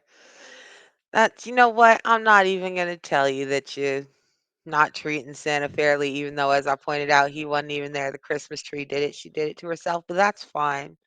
That's fine. Now, which you don't have to take a trauma this turn. You gave up the keys, but everybody else takes another trauma for your disloyalty to Santa. Wow. Wow. Like he's not Santa Claus. It's fine. So the animus now is at one trauma. The virgin, the fatale, and the mother are at two, and the witch is at two. This is fantastic. This is fine. You leave the greenhouse, you back out, you leave the girl still trapped to the tree, but unburnt. She's not saved, but she's no worse off than she was. And anyway, I mean, I hate to talk down to y'all. Y'all are a full grown woman. You know what's going on. But also consider that you might have just gotten your sleeve tangled in the tree and maybe you're just being silly. It's fine. Don't worry about it. It's cool. We got this. You're, we've got this. Now, Mother, do you do you dare pick a key or do you hand the keys off to someone else? I would start looking for a key. This place, sure, it's magic. We don't know how we got here. So I'm going to start looking for the key that maybe looks like our house, something that's probably rough hewn wood that's been carved, and there's notch marks from a knife that Okay. dug just a little too deep on one corner. It's in our hand, it feels almost fragile. And if I'm tempted to squeeze hard, and it could creak and possibly shatter, but this one, it holds firm. All right. So with that key in your hand, clutching it desperately, you wander through the halls, um, and you come across a door outside. It's not, you're probably nowhere near the front door. This is definitely not a grand entrance. It's some kind of servant's door. Just very plain wood. It's also been hand hewn. A little bit nicer than the one you have at home. A little bit flatter, a little bit better quality wood, but still, it's a handmade door leading out into a side courtyard. Um, off in the distance, you see very large paddocks. Um, Further ahead, you see a, gosh, it looks almost endless the way this forest just stretches out at every angle. And overhead, the northern lights in more colors than you've ever seen before from not quite the proper direction. Maybe they're a little bit wiggly in the wrong way, but it's definitely the northern lights. Don't worry about it. It's the northern lights. It's cool. You're outside, Mrs. Claus. What do you want to do? This place has been dangerous because we've hesitated, we falter every time we find danger.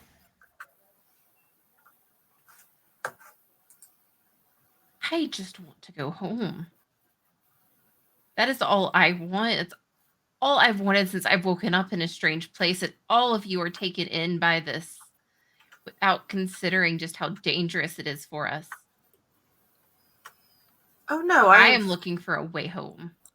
I have considered the danger. And that's what makes it interesting to me. But the sky's so pretty. Lord. All right, now, Mrs. Claus. So here's where you find yourself. You are in this side courtyard, not too far away. There are these large paddocks. You can see these monstrously large shapes moving in the darkness, four-legged, wide. The trees are just beckoning you. You are in, I mean, it's a warm nightgown, and you do have this nice thick fur robe, and you do have shoes on your feet. But that is all you have right now is a warm nightgown, a nice thick robe, and some shoes on your feet. What do you want to do? I mean, I have no idea where we're at. So it's N- an absolute fool's quest to walk into the woods, but we've ridden beasts before. Now that we're outside, do we see where a firewood pile would be? Or a shed? There are a lot of outbuildings. The Uh-huh. Winter Palace is not just a name. This is a very large castle-like structure. There are a variety of outbuildings between you and the paddock in the distance. One of them could absolutely have firewood.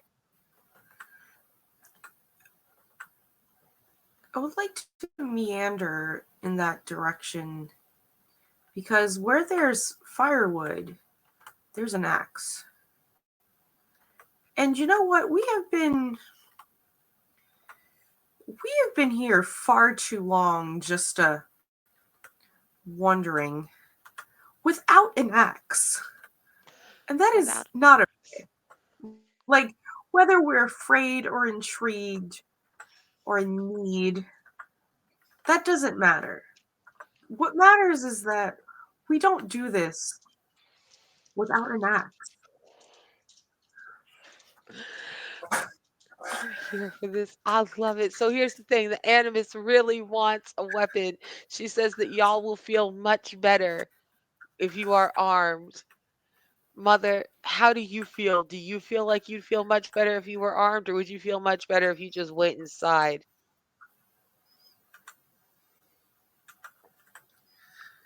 I think I would feel better for armed. I also don't I'm also not sure we're going to be allowed to have a weapon, but I would still just to calm Animus, possibly make her Calm me. I'm consider trying to this. calm you.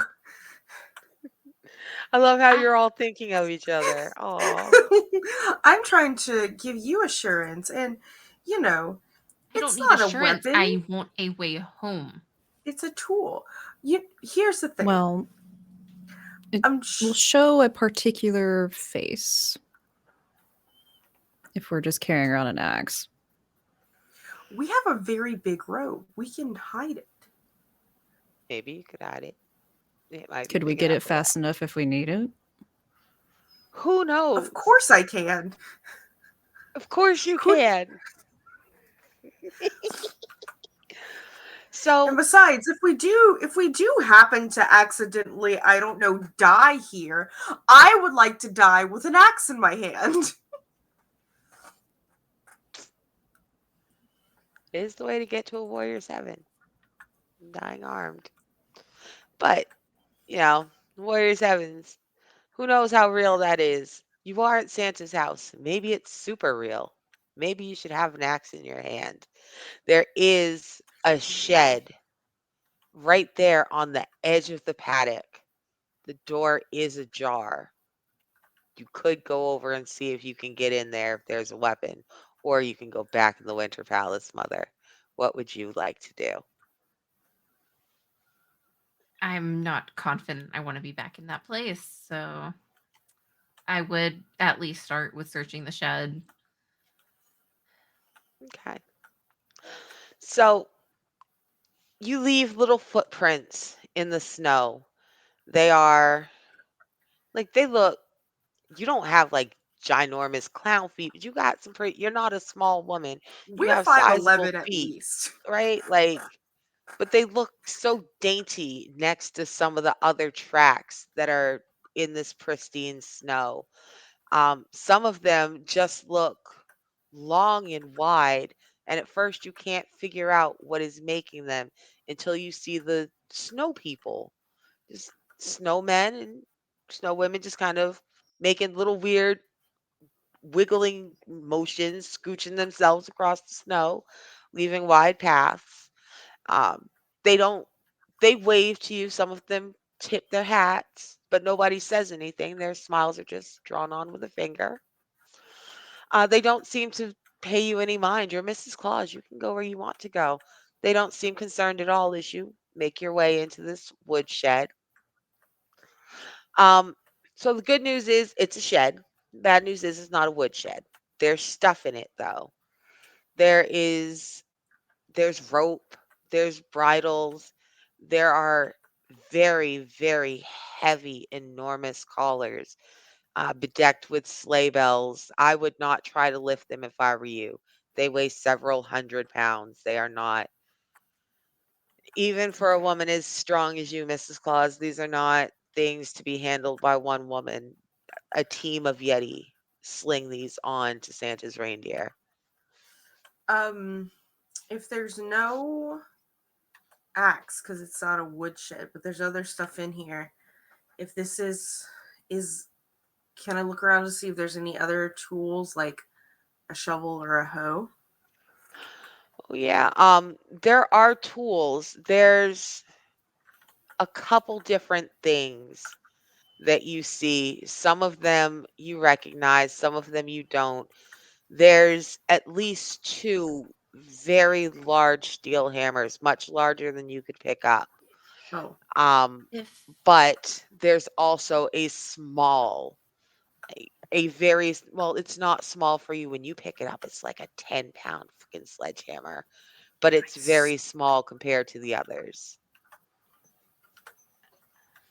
Is there an This is mine awl to now. punch like holes into like the harness and stuff? Like one of those There pokey is. things? This is like the equivalent of a jeweler's hammer for the Yetis, specifically used to tool the leather for the reindeer stuff. So there is indeed a very large, sharp awl that goes with this 10-pound sledgehammer that is their dainty little jeweler's hammer.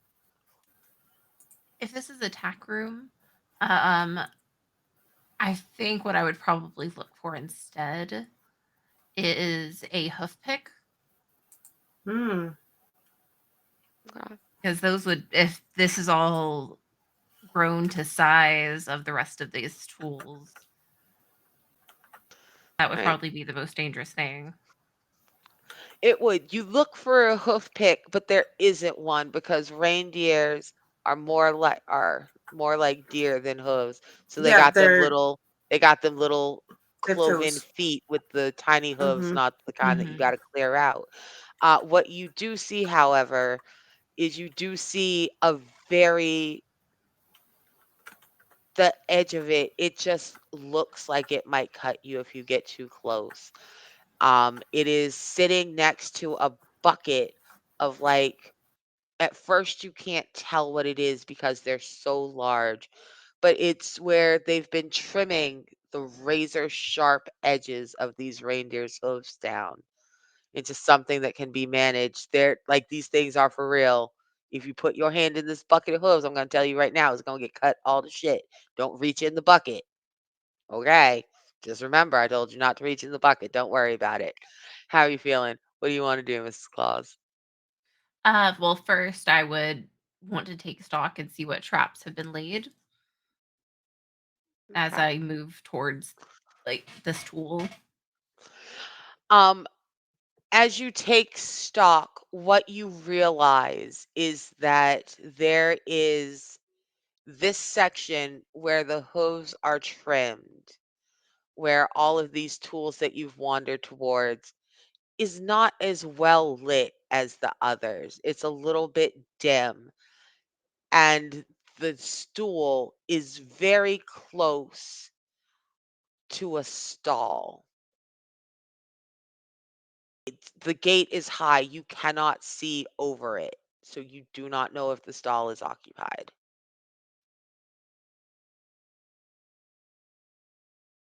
If I slowly get closer, do I start do I hear like the heavy breathing of a creature for this size, or What a great question. Do you want to fuck around and find out? if I'm wanting to move closer, but it would be very cautiously once I kind of note that there is a stall at hand. I All right. You know what, friend? I got to call you on it. I got to call you on a shiver from fear. You That's seem fine. you seem deeply uncomfortable. So let's talk about this.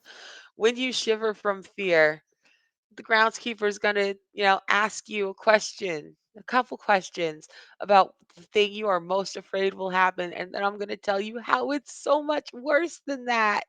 You can then either keep the ring and choose two of the following consequences, or pass the ring to one of your sisters and only take one. I'll tell you the consequences when we get there. So let's start with, what are you worried about when you get close to that stall? I mean, the fear of the unknown just kind of sparks all of the folk tales, the lore that we grew up on. And I'm thinking of like the wild hunt and the giant horses with razor sharp teeth that breathe smoke with coals and hellfire in their eyes. And I'm afraid as I get closer to this thing, all I'm going to see is like those burning coal eyes and that hot steam smoke huffing just come out at my face, and realize that this thing is much closer than I planned for it to be. I understand that. That is such a reasonable fear. I totally get that. So the good news is that it is not a fey horse breathing smoke and fire. That Isn't that great news? Like a holiday gift. As you wander closer to you're fine, Val. As you wander closer to this stall, you manage to get all the way up to that stool because this thing moves silently. For it to be as large as it is, you never heard it breathe. You never heard it got to its feet. You didn't hear the clip of those enormous hooves on the stone. because there's so much. Don't worry about what it's walking on. It's a dry kind of crunchy sound now that it's right there, as if it's made the sound on purpose. When you look up, looking down on you, its rack is longer than you are tall. The tines on all, we are well over 18 points, and all of them are twisted and gnarled. They're long and they are sharp. This thing, we talked about how big these Yetis are. These Yetis stand almost 12 feet tall. It They might come to its chest. It takes at least 2 or 3 Yetis to handle one of these megafauna. There is smoke coming from its nostrils as it breathes icy air down towards you. Air so cold that it curls and starts to freeze as it hits your hair. There's frozen blood on its muzzle, and it pulls them back to reveal sharp teeth and just kind of leans down towards you. Not a deer, not a deer, not a deer, not deer. Nope. Mm-mm. Not deer. That is true. It is not a deer. Mother, this is why we should have grabbed the hammer before you got closer. We convinced the is Yeti to so help us. We can convince big. this as well. I don't think a hammer would do anything with this thing.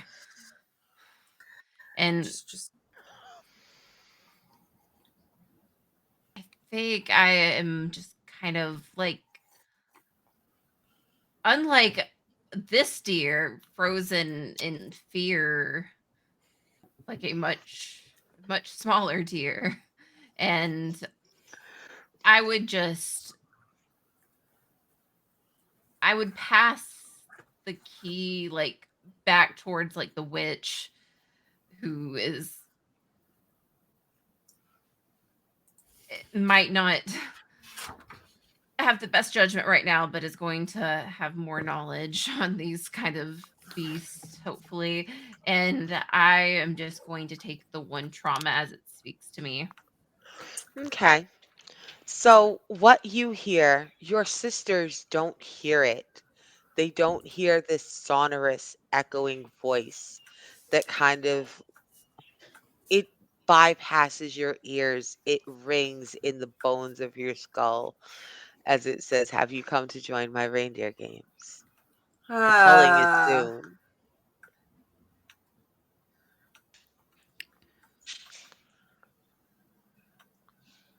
Yep. It's fine, Mother. Have you come to join the reindeer games? You know what? Actually, Mother has left the building. Mother's a little upset, which it Yes. looks at you. Mhm. It's waiting for an answer. I wish it had asked you the question. Unfortunately, it asked Mother the question, but it's still waiting for an answer. Yeah, and all of the other facets of Mrs. Claus in the back of their mind here. Mhm. not the not no not Okay. the time. Oh no. Oh, this. Okay. Can I take stock of the situation? You sure can. What does this place demand of me? Um, it does. This place demands, it wants you to participate in the reindeer games, Mrs. Claus. It wants Santa's not here. Santa has taken the A team and is making his run, but there still needs to be a team on the bench. There needs to be, don't you need reindeer to pull your little sleigh around so that you can be transported, Mrs. Claus? You might as well go check We out the use games. Malamutes. What are you talking about? Well, Well, have you run these are across a much kennel? No, bigger, you've run across a paddock. and they're bigger, and they transport all around the world, right? So Big. the Yeti liked us before. Not everything is as black and white as Santa, apparently. I'm going to pray to dice gods. By Odin's beard. Let's go. Caress the horror. And Yes. just, Right. try to pet his nose and, we'll play the game. Okay. Now let's be real clear with this. You understand that I'm gonna have this thing bite the shit out of you if you fail, right? Okay. Okay, I just want to make sure we're all Maybe on the like same Pass me do the we page. ring, still it's have cheap. one hand? Yeah, I was like, do we have one hand that's like stone? Maybe it won't hurt that bad. Pat. I mean, it's not stone, but I mean, if you got to give up one, you might as well give up the one that's been mistletoe That broke ruined. one. You're not confident in this witch. Pass me the key. I can handle this creature. We can do So it. We can do it. you can do it. Yeah. All right, I believe in you. Maybe the games would be fun.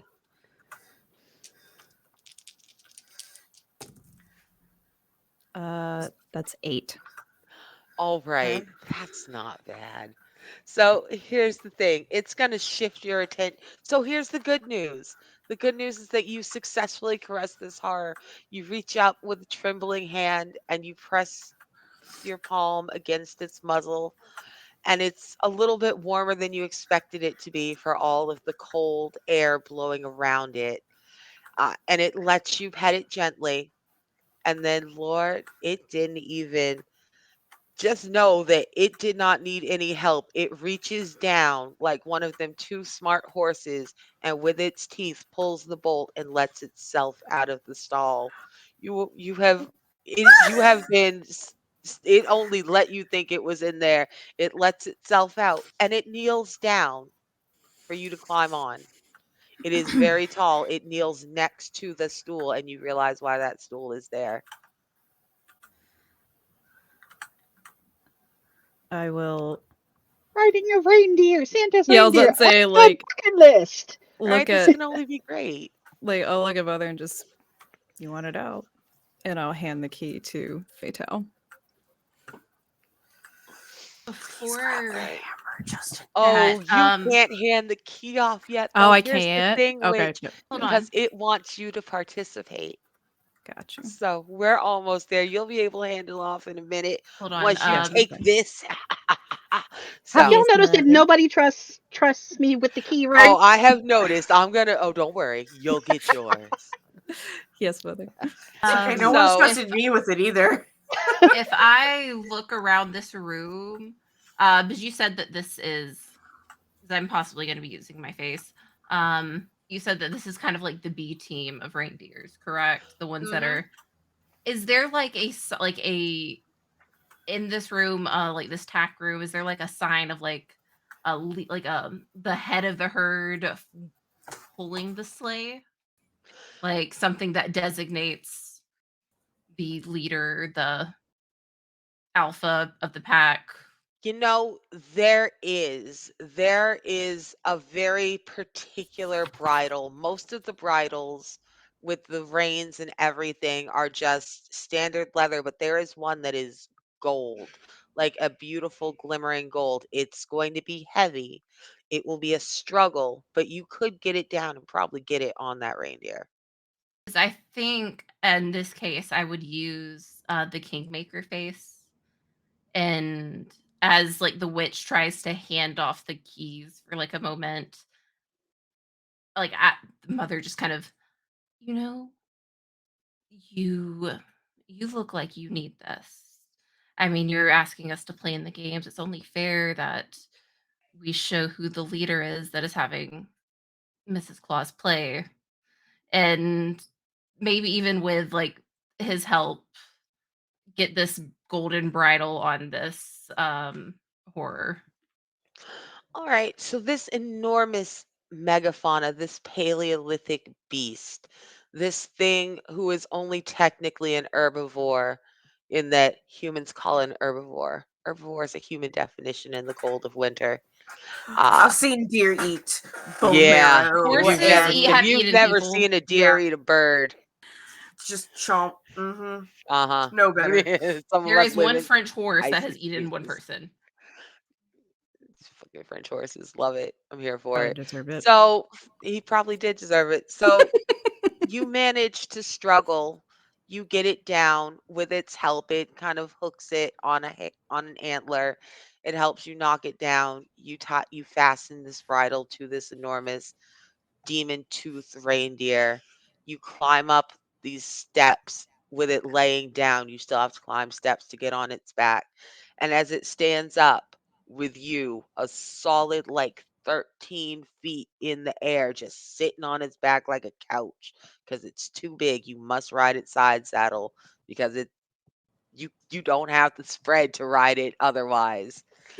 You hold on to this golden bridle. You heal one trauma, mother, Mm. you and you alone, and it leads you out to this obstacle course. It is long. You can't really see all of it from one end. It walks you to the middle, and you see that there are like yearling bucks. They're not nearly as big as this thing, but they're well over the size of a regular moose. And they are sparring roughly with each other. Their their antlers are raking down each other's sides. They are they're leaping off like these little ledges trying to fly. Some of them are flying, some of them are falling. It is awful. This is the reindeer games. Only the best of them will survive to pull the sleigh. You have technically made an ally with your kingmaker move. Mhm. I'm going to say that since I'm going to give you guys the opportunity, which you can pass the key to mother, knowing that mother cannot keep it long enough for her to see if the ally will take her away without participating. Or y'all can stay here and wait to see who becomes champion of the reindeer games. What do you want to do?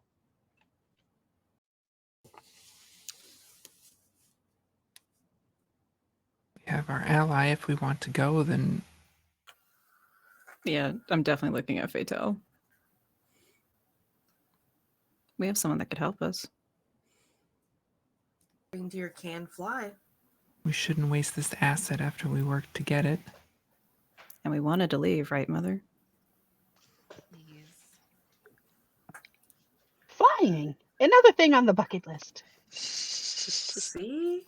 I agree with Virgin for once. Look at that. Surely this will end well for you. Yep, we'll play it out. Mm-hmm.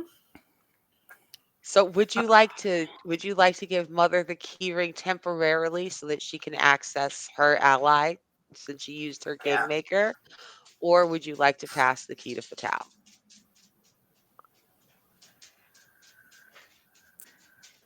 Above table, do I know mechanically how that works? Mother's Um, ability? Or can I know? If not, that's fine. so yeah, like above the table, now that she's described it, Mhm. you all know. So like you know that she has made this reindeer her ally. And if she's made the ally, have we all made the ally, or is just Mother's ability? It is just mother's ability. I will give the keys to Mother for the moment. All right. So mother, here's the thing. You're not going to be able to keep these keys. I'm going to let you Mhm. use them for one move, and then you got to pass them to the virgin. You don't even get to pick who they go to. I pick who they go to. Surprise. So, Who wants what to do you want live to do? forever? You are on the back of this reindeer. He's got a golden bridle. It can fly. It's enormous. Definitely a couple Yeti. I don't know if they dare stand in its way if it wanted to put its head down and charge. What do you want to do?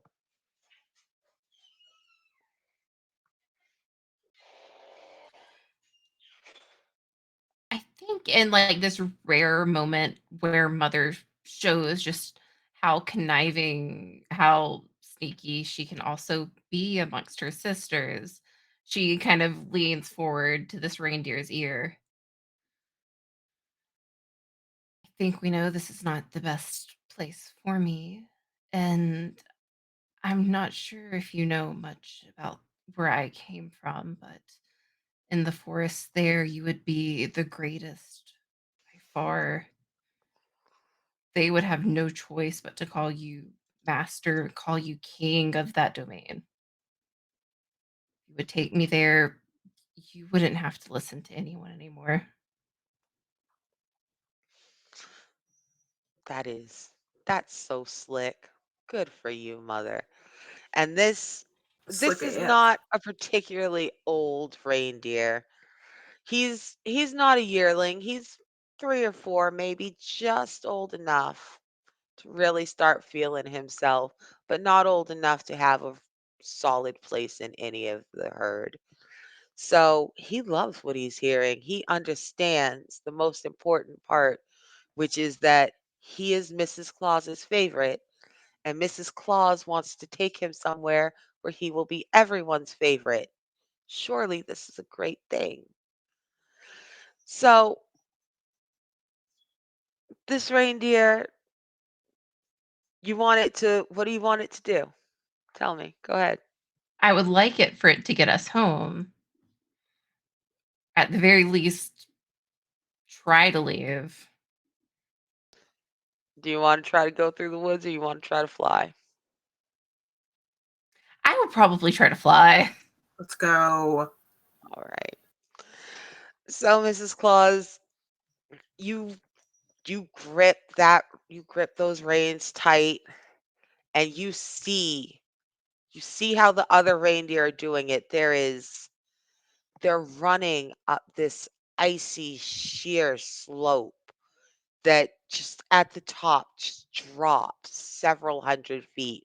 They're charging up it so fast and they're just throwing themselves off. And the ones who catch it fly, and the ones who don't, well, don't worry about them. It means less feeding for the other deer later. Look at that. We recycle. And your reindeer charges at this hill. He puts his head down. He's knocking the yearling bucks out of the way. They're falling to the side. He reaches the top of that mountain. He launches himself up, and you can feel those razor sharp claws dig into the fabric of the night. They're clawing at time and space on the edges. The winter palace gets small underneath you and behind you. The air gets thin. You start to get very, very cold. Your hands go numb. Your lips go blue. He's still charging, still tearing at the night sky. But it seems like you're not getting any further away. The Winter Palace is like the moon follows you in a car. The Winter Palace is always behind you.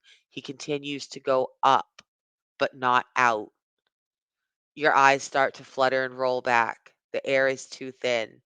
As you start to lose your grip on the reins, the reindeer notices and circles back down to the ground. It lands in a completely different courtyard, far away from the paddocks where it was.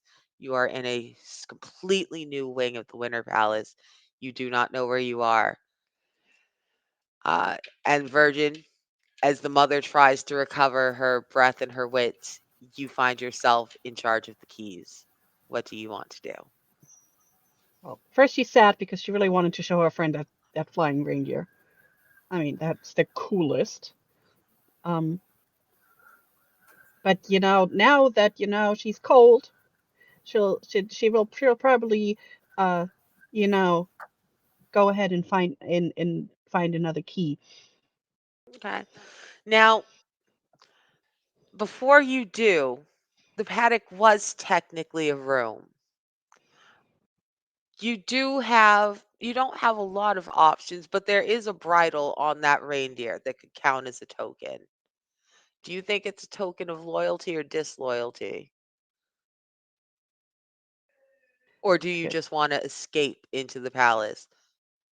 yeah, she would just want to escape. She wouldn't even think about that. She would just be like, "I'm cold, and let's go inside." Okay. So you can absolutely escape. I'm going to just offer you a I'm going to offer you a choice. The deer is going to reach out. He doesn't understand why you're leaving. Y'all have definitely had a great time. Surely you're not leaving him. Like a big overexcited dog. He's going to reach out and try to grab you with his mouth. Do you lose the robe and all your warmth and have to run back to the palace very cold and hope you make it in time? Or does he bite you and you take a trauma, all of you? She would probably run. She's young. She thinks she can make it. Okay. So does he have, so he grabs your robe? And she So, wiggles out and runs towards the Winter Palace. okay. So Goodness. y'all have lost the robe. It is, you did not realize how much magic there was in that. You've gone from feeling lightly chilly to within seconds feeling the genuine bitter cold of north of the Arctic Circle. It catches your breath. You are lightheaded. Your fingers burn. Your face stings. Your breath is thin and hard to draw. You stagger towards towards the closest door you see. Tell me what the key into this door looks like. When she grabs for the latest key, that key is cold. That key is ice cold. It is shiny, almost almost like it glows. It's so shiny and so ice cold. Mhm. But it's a very simple key. Just a Okay. very simple key, but it is so cold. What color is it? It's a shiny white silverish color. Okay. So your fingers are, as they as this key bites into them, the key is colder than the air around you. Your fingers are turning black at the tips, a purplish black, as you fumble to get it into the door and turn it. Um, the door swings open. You don't even care what it looks like. You don't notice the door. You notice the wall of warmth. It's not even that warm. It's still frigidly, bitterly cold in the Winter Palace, but much less cold than it is outside. So you fall forward into the room and the door closes behind you. Now, Virgin, you find yourself in a toy room. It's beautifully decorated for the holidays. There is a table set with tea sets. There are doll houses. There are dolls of all shapes and sizes in all sorts of cabinets, baby dolls, jointed dolls, marionettes. There's a life-size doll sitting at the table, slumped over. Um, but it is a doll room. What do you want to do?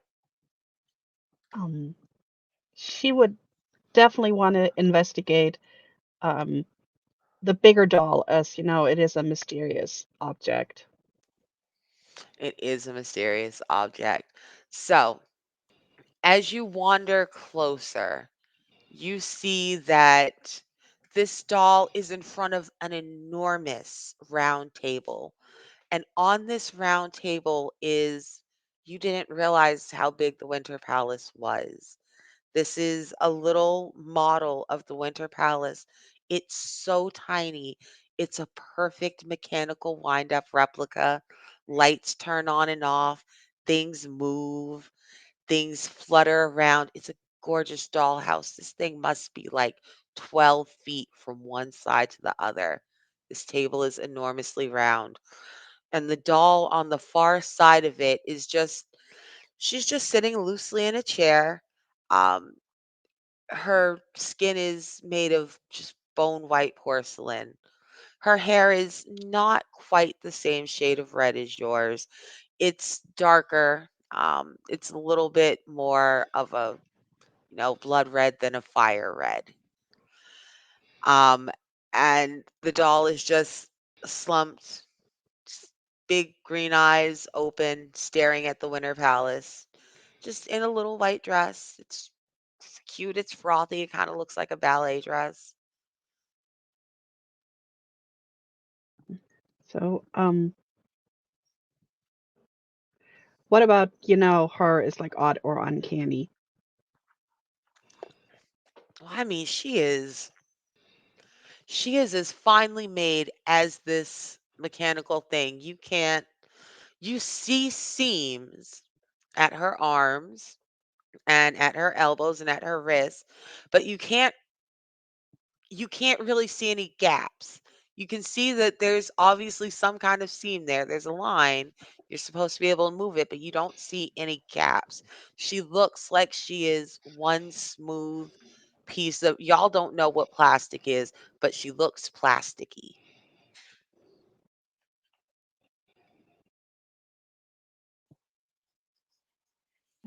Would I be able to use my face to moth, or do I just not think that I'm in danger? You only get one face move. You have used them off. All right. So, I would be wondering why would Santa keep that doll instead of give it to, a nice little girl who might love playing with it? Okay. Well, that is a great question. As you get closer to this doll and you reach out to touch her, and this weird, again, plasticky sheen, you're not entirely sure what plastic is, but you do know that whatever she's made of, she's white like china, but she almost feels real. And she's life size. She's too big for a little girl to handle. This is the size of a grown woman. Um, if you tried to pick it up, it would be about the weight of a grown woman. But it's definitely, something plasticky. It's definitely not a procedure that does that. Don't worry about it. What does her face look like? Her face it's been it's slack. Her eyes are open. Her smile is painted on because her lips are just lightly parted. She doesn't look scared. She doesn't look frightened. She doesn't look anything. She just looks like a slightly slack-jawed doll with a painted on smile. Right. Um, can we take stock of the rest of the room to see if there's anything hidden from us here? Any other cool toys? Oh, there's all sorts of stuff. So you turn your back on this doll to go investigate the. You should see the people in my house right now. I said, you turn your back on this doll, and all of a sudden everybody start doing this. You turn your back on this doll to go investigate all of these built-in shelves, and you see that all of these dolls are very finely crafted, beautifully detailed. These are not toys for children. These are elaborate, carefully sculpted, delicate china. They're also, to be frank, pretty vulgar. Most of them are nude. They are posed in suggestive ways, together and alone. They are decorating all sorts of things. Some of them look like they may be part of solstice orgies.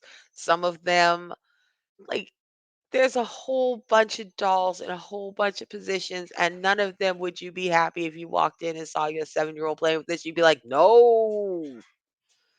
Um, and when you turn around, you see that the doll at the table is still in her chair. She has not moved from the chair. She has slumped in a different direction, though.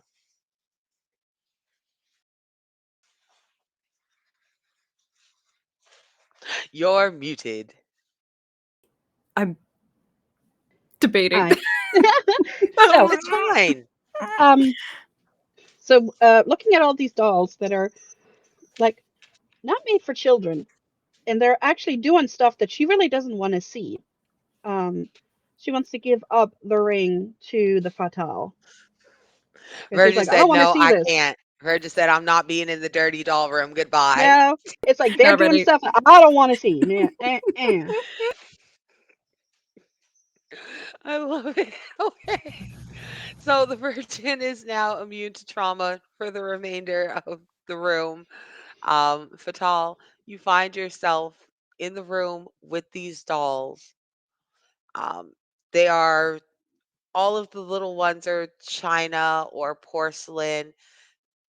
You know, they all of them are dressed a little bit differently. All of them are dressed like, you know, they're not dressed like you, but they're some of them are dressed like blue Mrs. Clauses, some of them are dressed like green Mrs. Clauses, some of they're dressed like Mrs. Clauses when they dressed at all. Yeah, I think there's a slight roll of the eyes as the Virgin hands the ring over. Um, can I investigate these dolls? I want to know what memories these items hold. If I can glean anything from the nuances of their posing or their Okay. designs. So as you get closer to the dolls to investigate them, you lean a little bit closer, and now that the virgin's not averting your eyes, you see that I mean, they're all dressed differently, but they're all the same doll. They're all a variation of the large one sitting over at the table. Um, I mean, to be fair, in almost all of these dolls, she just looks thrilled to be here. She do. She looks ecstatic. Um, and in the one or two where she doesn't look to be in distress. She just looks like, "You know what? Whatever, it's fine. Make it real quick. Make a dirty doll, Santa. I love you too." Mwah. So like she doesn't look like she's having a bad time is the good news. These are all the same model. This is I don't know if this is Santa's doll room or her doll room. Maybe she would maybe that was her kink. Who knows? Maybe she liked looking at herself as a bunch of little sexy dolls. She was a very pretty Mrs. Claus. I mean, you looking at her, you can see she was a very pretty Mrs. Claus. Um, but that's what you see when you investigate it, that they are all the same woman and they're all the exact same woman as the large doll behind you. Hmm.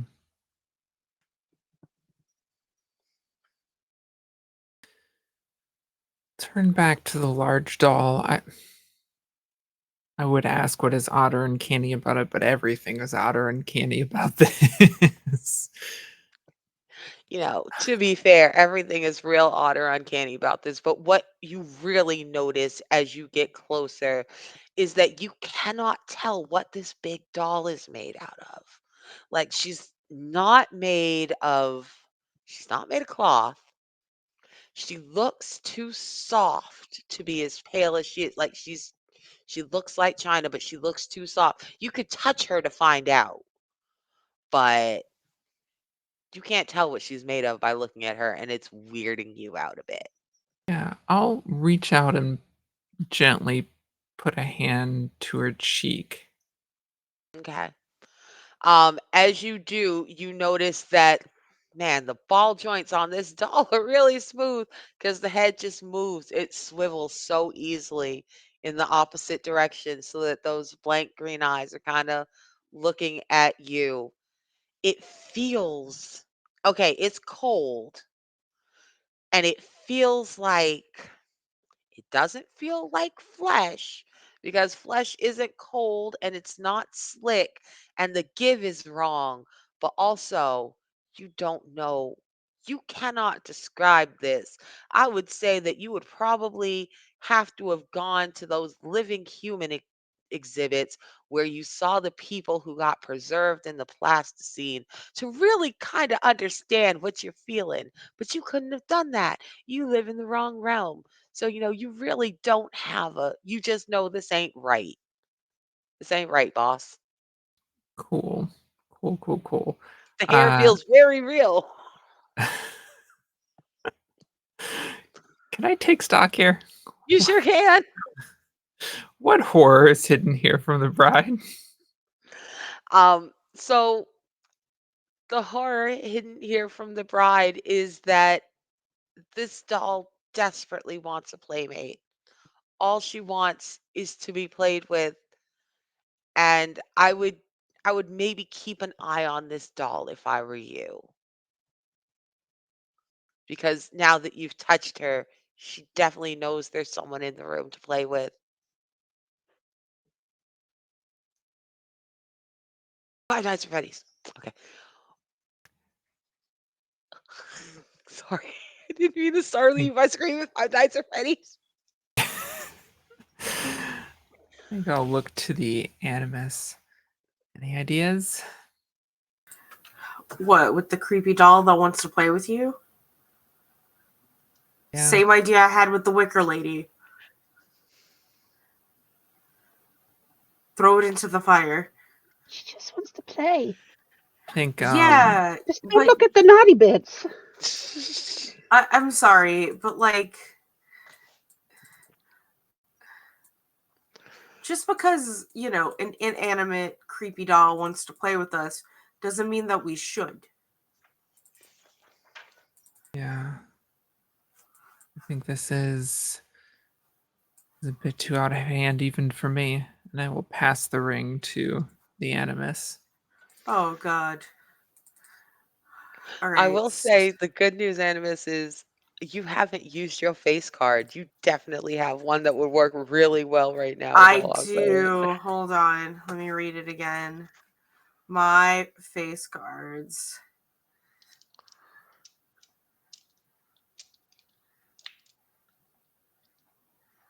Yeah, I'll are we talking about the brute? We sure as shit are. Mm-hmm. Yeah. Yeah, that's pretty much what I'm going to do with the brute is when you investigate a mysterious object by breaking it, ask a follow-up question about the object. Is essence still remains with the item can no longer be investigated by any sister. hmm So, I'm going to get rid of this doll. all right. So, there is a large fireplace in the room. Yeah. There's also, I mean, that's really, or you could just break it. What do you do with this doll? I'm going to like hold this doll up to my face and be like, your playtime is extremely limited when you're just a small inanimate object. You should be free. I'm gonna toss it into the fire. All right.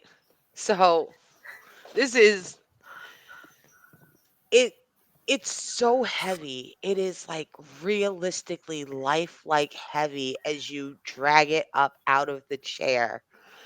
It kind of slumps against you loosely like a mannequin as you drag it across to the fireplace until its playtime is exceedingly limited.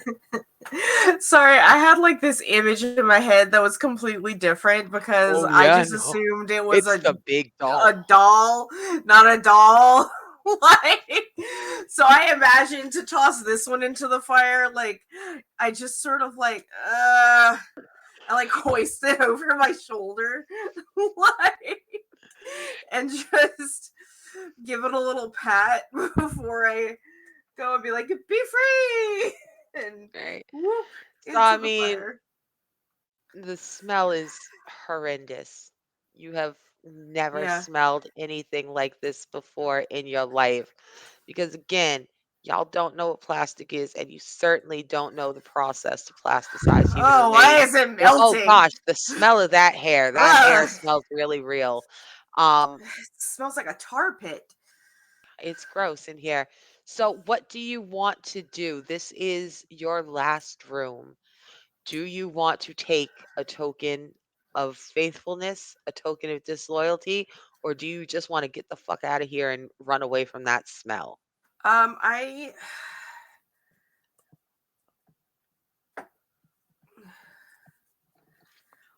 What are the differences between the two tokens?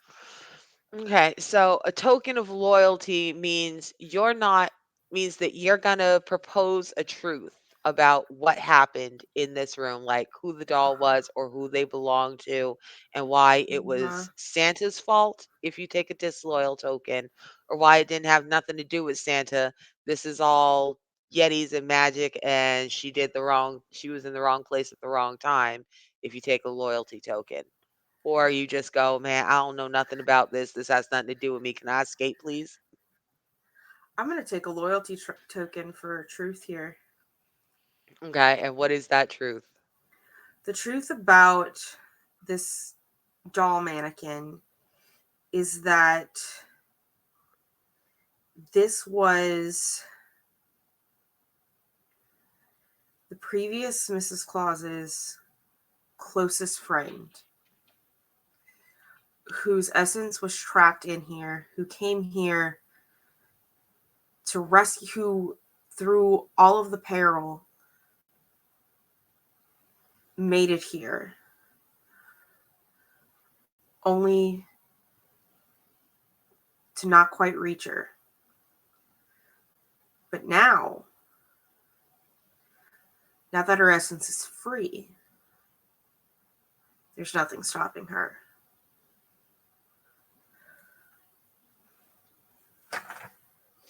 Okay, but you don't think it was Santa's fault. You think that's just something that happened, so you're taking a loyalty token? Yeah, I think it's just part of not necessarily Santa himself. I think it's just the magic of the place that you can't be here unless you're invited. And she wasn't invited. That is not Naughty, an naughty, unfair naughty. sum. I know so much naughtiness tonight.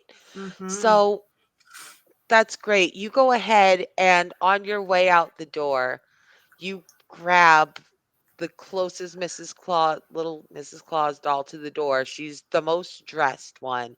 She is in like a sexy little Mrs. Claus jumper though. Like it's so Yeah. cute. And you've got that little doll in your hand along with the piece of mistletoe, along with the little piece of cookie, along with, your lack of robe. You've got all of these tokens of disloyalty and one of loyalty.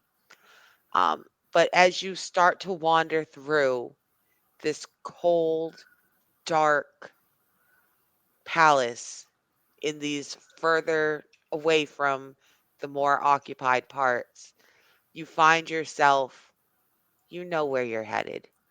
Like, it Mm-hmm. may not have been where you intended to head out, but like at this point, you have questions. And Santa promised you answers. He said when he got back, Santa would give you answers and grant you Christmas wishes. And right now, it kind of sounds like the answers you would like are what the fuck, and your Christmas Mm-hmm. wish is can I go the fuck home? Like Mm-hmm. those sound very reasonable. Uh, and so you find yourself wandering towards Santa's office to wait for him. Question though. Yes, Do I pass up a wood pile on the way to that office so I could grab an axe? you do not. There Damn it. are The halls are just kind of barren. They're Mm-hmm. decorated, but the decorations almost look painted on. Everything feels a little bit surreal as you draw towards Santa's But office. do I pass up a fireplace? You know what? Yes, you pass a fireplace. You can grab a I'm gonna poker. get that poker, that Well, iron, the stone. bless your heart. Yeah. If it makes you feel better, you go ahead and grab Yeah, that yes, it poker. does. It does. So Absolutely now does. here is here we stand, sisters, at Mm-hmm. the very most vital portion of our story. You find yourselves outside of Santa's office. Naked. Now, you Not called it quite. not full naked, but Well, just kind of you cold. you in your nightgown and you are cold. You have your fingertips are icy. You are, you're having trouble feeling your fingers. Mm-hmm. You are at this point the shivering has slowed, like you have reached that dangerous point of being Mm-hmm. cold. And now you've traveled these ornamented halls in search of truth. Every room provided you with the evidence you desired to make this choice. And now you are in front of the forbidden doors to Santa's office, and you must decide Are you a faithful Mrs. Claus? Do you have you proven your husband's loving intentions? Are you a disloyal Mrs. Claus? Have you proved his malicious intent? Do you want to try to present your tokens to the Council of Seasons to try to end Santa's murderous ways or flee to safety? Because none of you shattered, so you don't have to worry about the shattered endings. Mm-hmm. What do you want to do, sisters? I want to look at the list. I have to You see want if our friend's on the list. Is she you, nice or is she naughty? you want to go?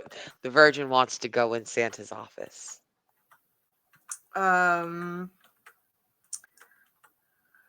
Virgin. Did you not see the cookies? As intrigued as I am, I would prefer to be invited into his office. I agree. It gives us leverage.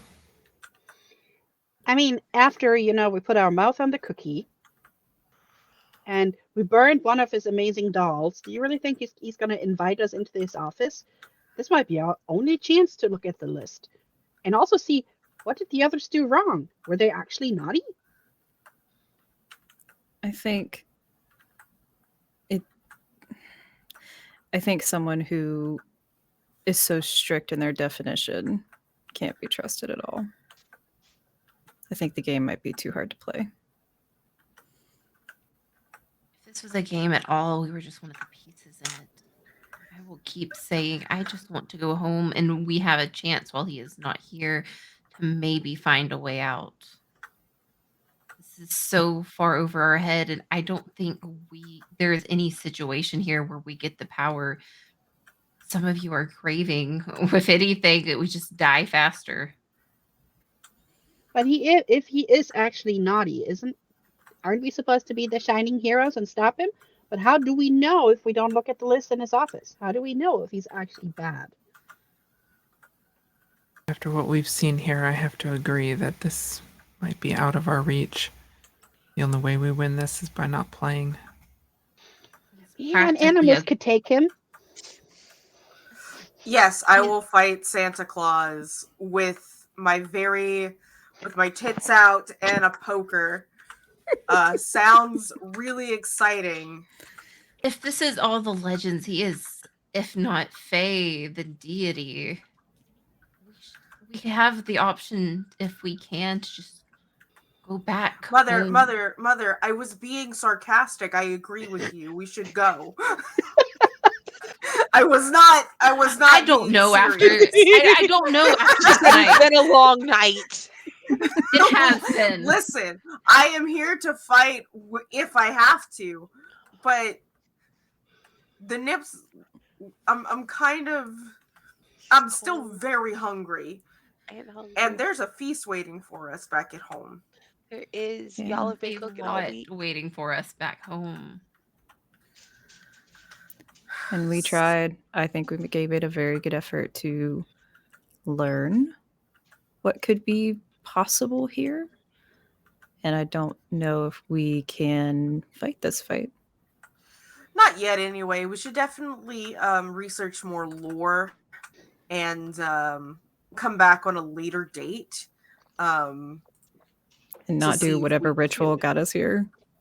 Indeed. Yeah, or purposely do the ritual again on a later date and, make sure that we're a little bit more prepared.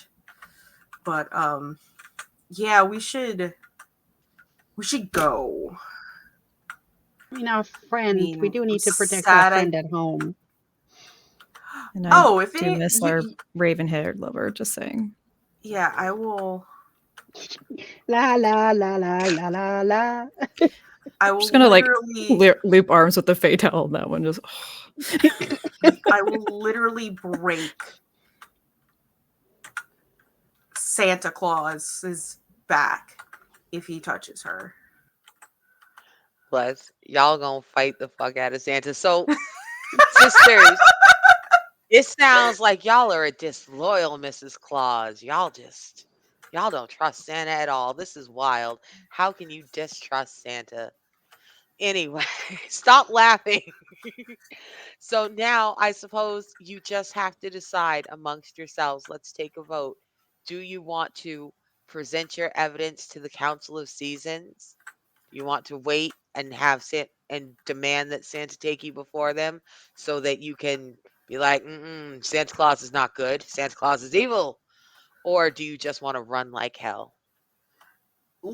I would like to present to the Council of Seasons. Because we had a whole bunch of disloyal tokens, right? You do. You have a whole bunch of disloyal Yeah. tokens. What do they mean? The tokens or the Council of Seasons? I mean, like, what do the tokens mean as evidence, though? I It's mean, a it'll be cookie. proof that you're telling the truth. That cookie absolutely looks like the last Mrs. Claus. This mistletoe bark absolutely matches the strip on your arm that is missing some skin.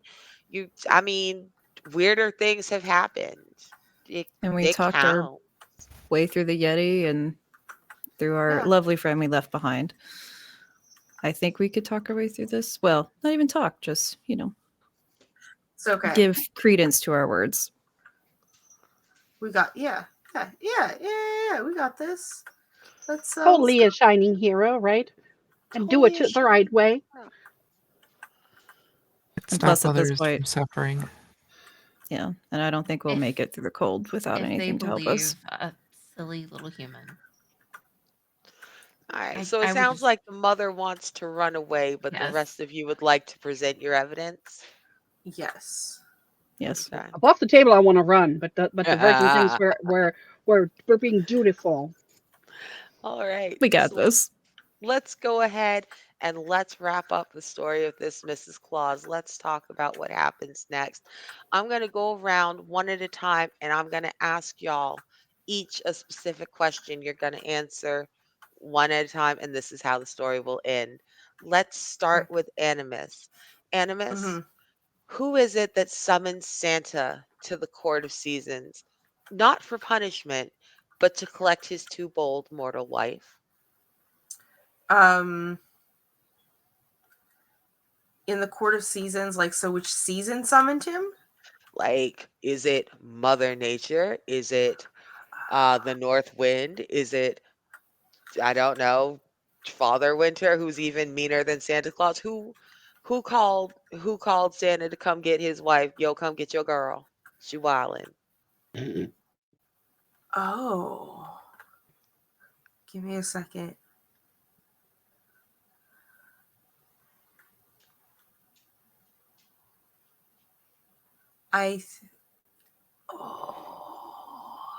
Wish I had who.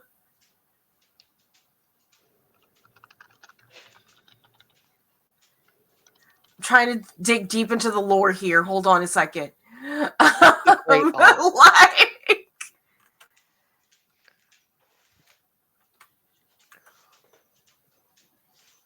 Yeah, I think it might have.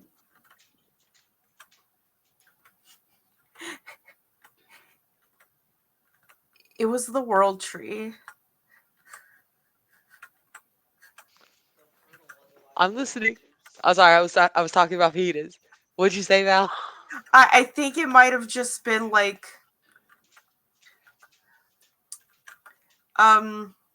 Skady.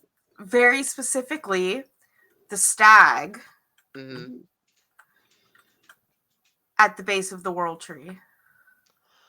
Woof. Good All think of his right. name.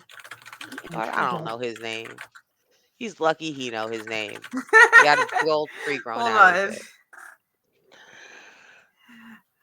There's several of them. But yeah. So basically the king of the reindeer, we'll say. Okay. So Mhm. it is this god reindeer.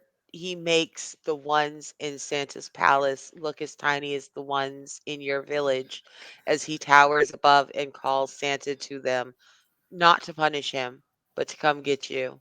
She doesn't know her place.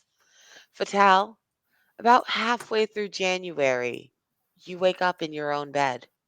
No one in the village will meet your eye, but they all insist that you've been here the entire time.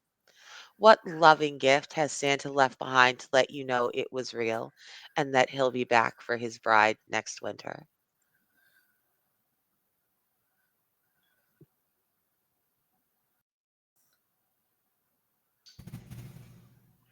I think a plate of cookies that bears her resemblance instead of the previous Mrs. Claus. That's a threat. Or a promise? All Yeah. right. Loving. Mu- You make cookies and images, in the image of your lover. It's very sweet. right? Oh, it is. Mother, what new room in the Winter Palace haunts Mrs. Claus's dreams every night when she tries to sleep?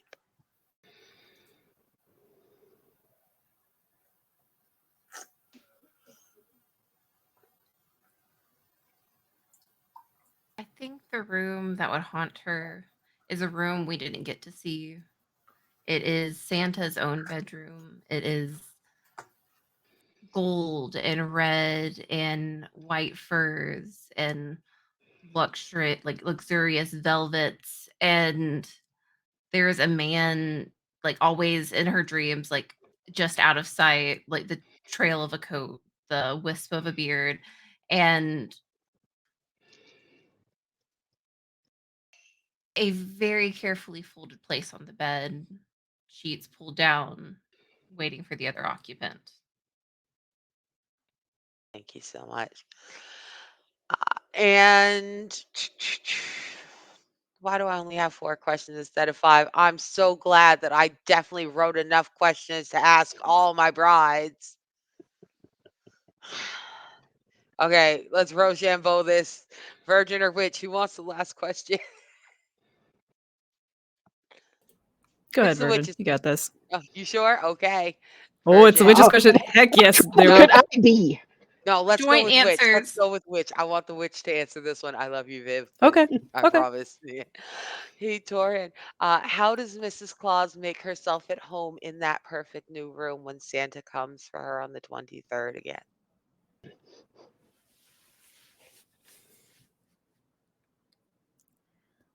I think she would make her own food in the image of Santa. So it's not necessarily cookies because, that's not really her thing. But she's very giving as well. So I think she would answer back. Okay, so you're telling me that when Santa gets home first thing in the morning, 12:01 on the 26th, he walks in and you have made some jolly fat meat pies and just looking Hmm. steady at him eating them.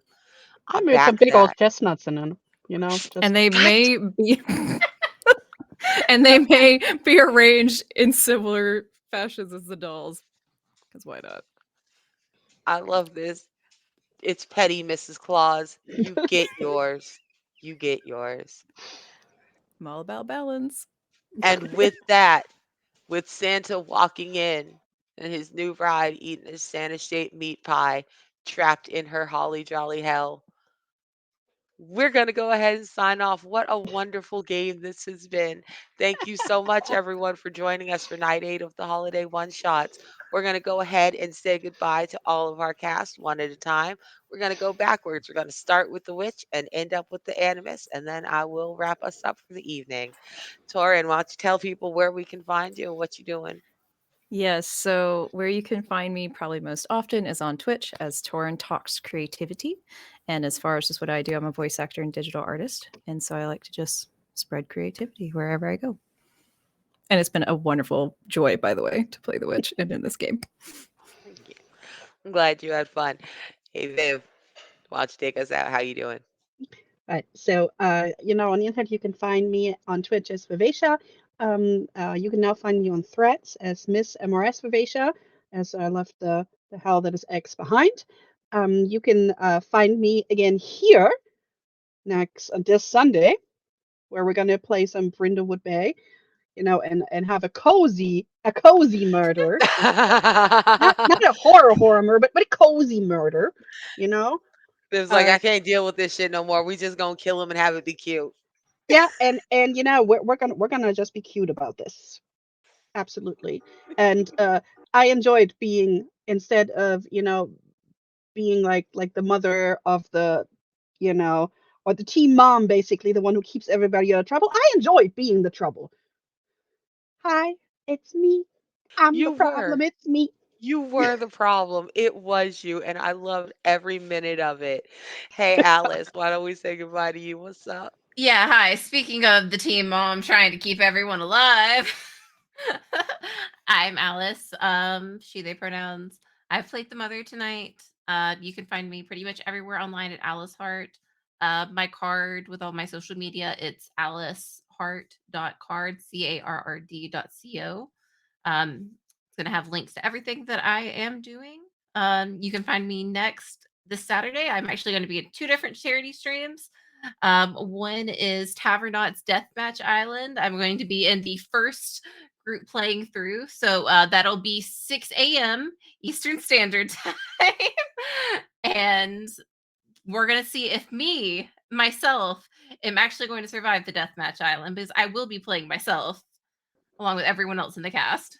Okay, Um, Alice, you have to make it to semifinals. I'll see you there.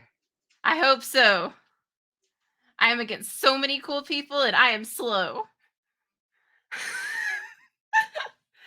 Oh, uh, goodness. then later that evening, you're actually going to find me on trial. Yeah, Live from the Apocalypse. As part of their Hazmith, I'm actually going to be playing Vason that evening. Um, After that, you'll find me on the 20th over at Lost Caravan playing Pathfinder. I will drop it here that I am playing a barbarian whose name is Gosselin Vanderbeek. Make of that what you will. And I think my last one, no, if I make it through, you'll see me again on Tavs Deathmatch Island. We have semifinals and finals coming up the weekend of Christmas. And from there, I'm going to be playing over on Anya's. Leon's, I think, is her Twitch. I'd actually have to go and check. On Christmas, we will be playing Sean Bean's Northern Expedition, Oh, which we're no. all playing Sean Bean. Mm. It's gonna be great. We're meant to die. I wish you a very be the only surviving Sean Bean. But it's a game where we're expected to die. You're expected to roll many Sean Beans. Okay. Well, then I wish you a very many the least Sean Yes. Beans possible. And then finally for the year, it's over again on Lost Caravan. On the 29th, I am going to be playing Lancer. Awesome. All right, Anna, how you doing? I am doing well. I am Anna, aka Archival Dust Bunny most places on the internet. I'm a queer and trans advocate, museum worker, and TTRPG performer, producer, and podcaster. You can find me on Twitter at Archival Dust Bunny and everywhere else, including Blue Sky and Instagram at Archival Dust Bunny. As far as where to find me, I'm kind of all over the place. Saturday, you can find me over on the Lost Caravan with Fatal Ascension, our fabulous Ultima campaign. Play Cadence the Time Assassin. Exactly what it says on the label. I mess with time and stab people.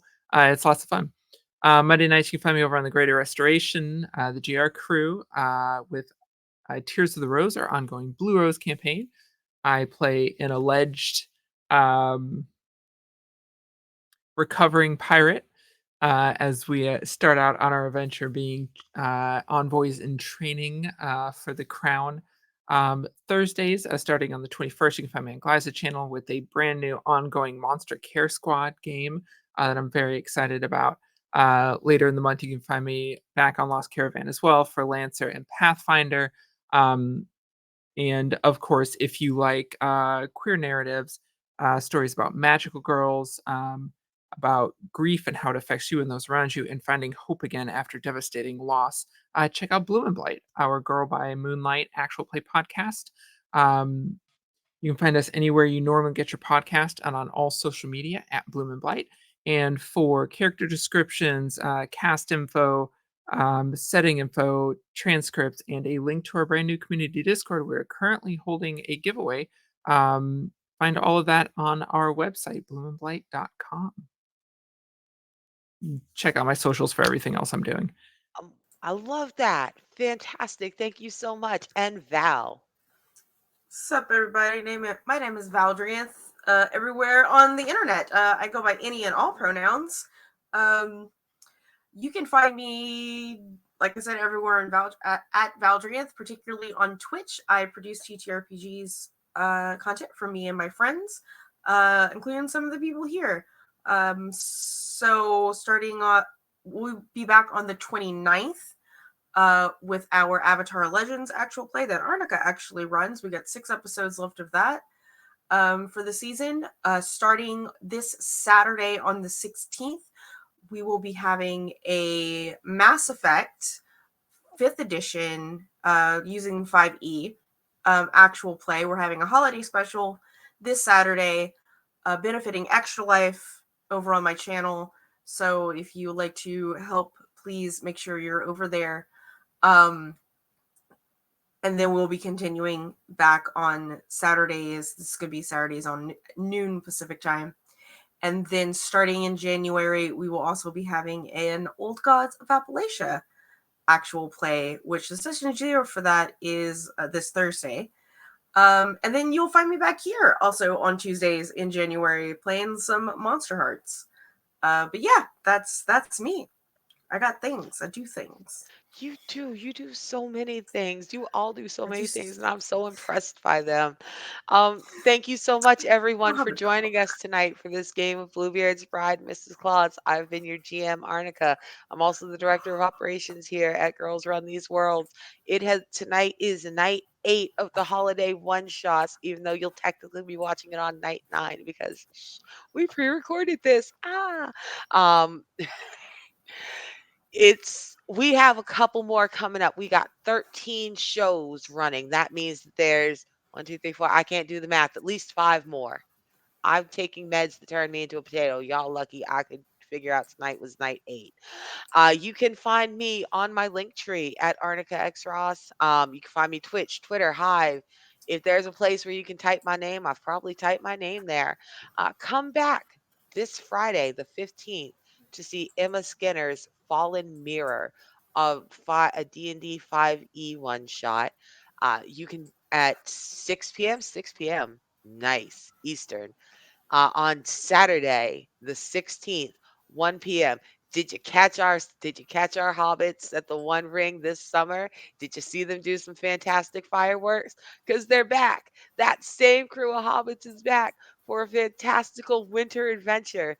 You should join in. What are those Saxville Bagginses up to? Who knows?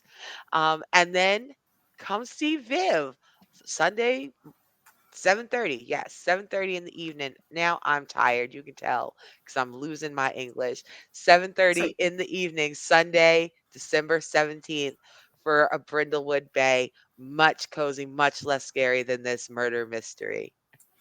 And then I think we have one last game. Yep. Might as well tell you that one too. Tuesday the 19th. Kat will be closing us out with toe beans. It is exactly as cute as it sounds. Is it about magical kitties in the holidays? It sure is. Toe beans. Oh, I still got an elastic on my finger. Toe beans. So anyway, join us for those, and that will end our Girls Run These Worlds holiday season. We will be going dark as of December 23rd, and we will be back January 2nd.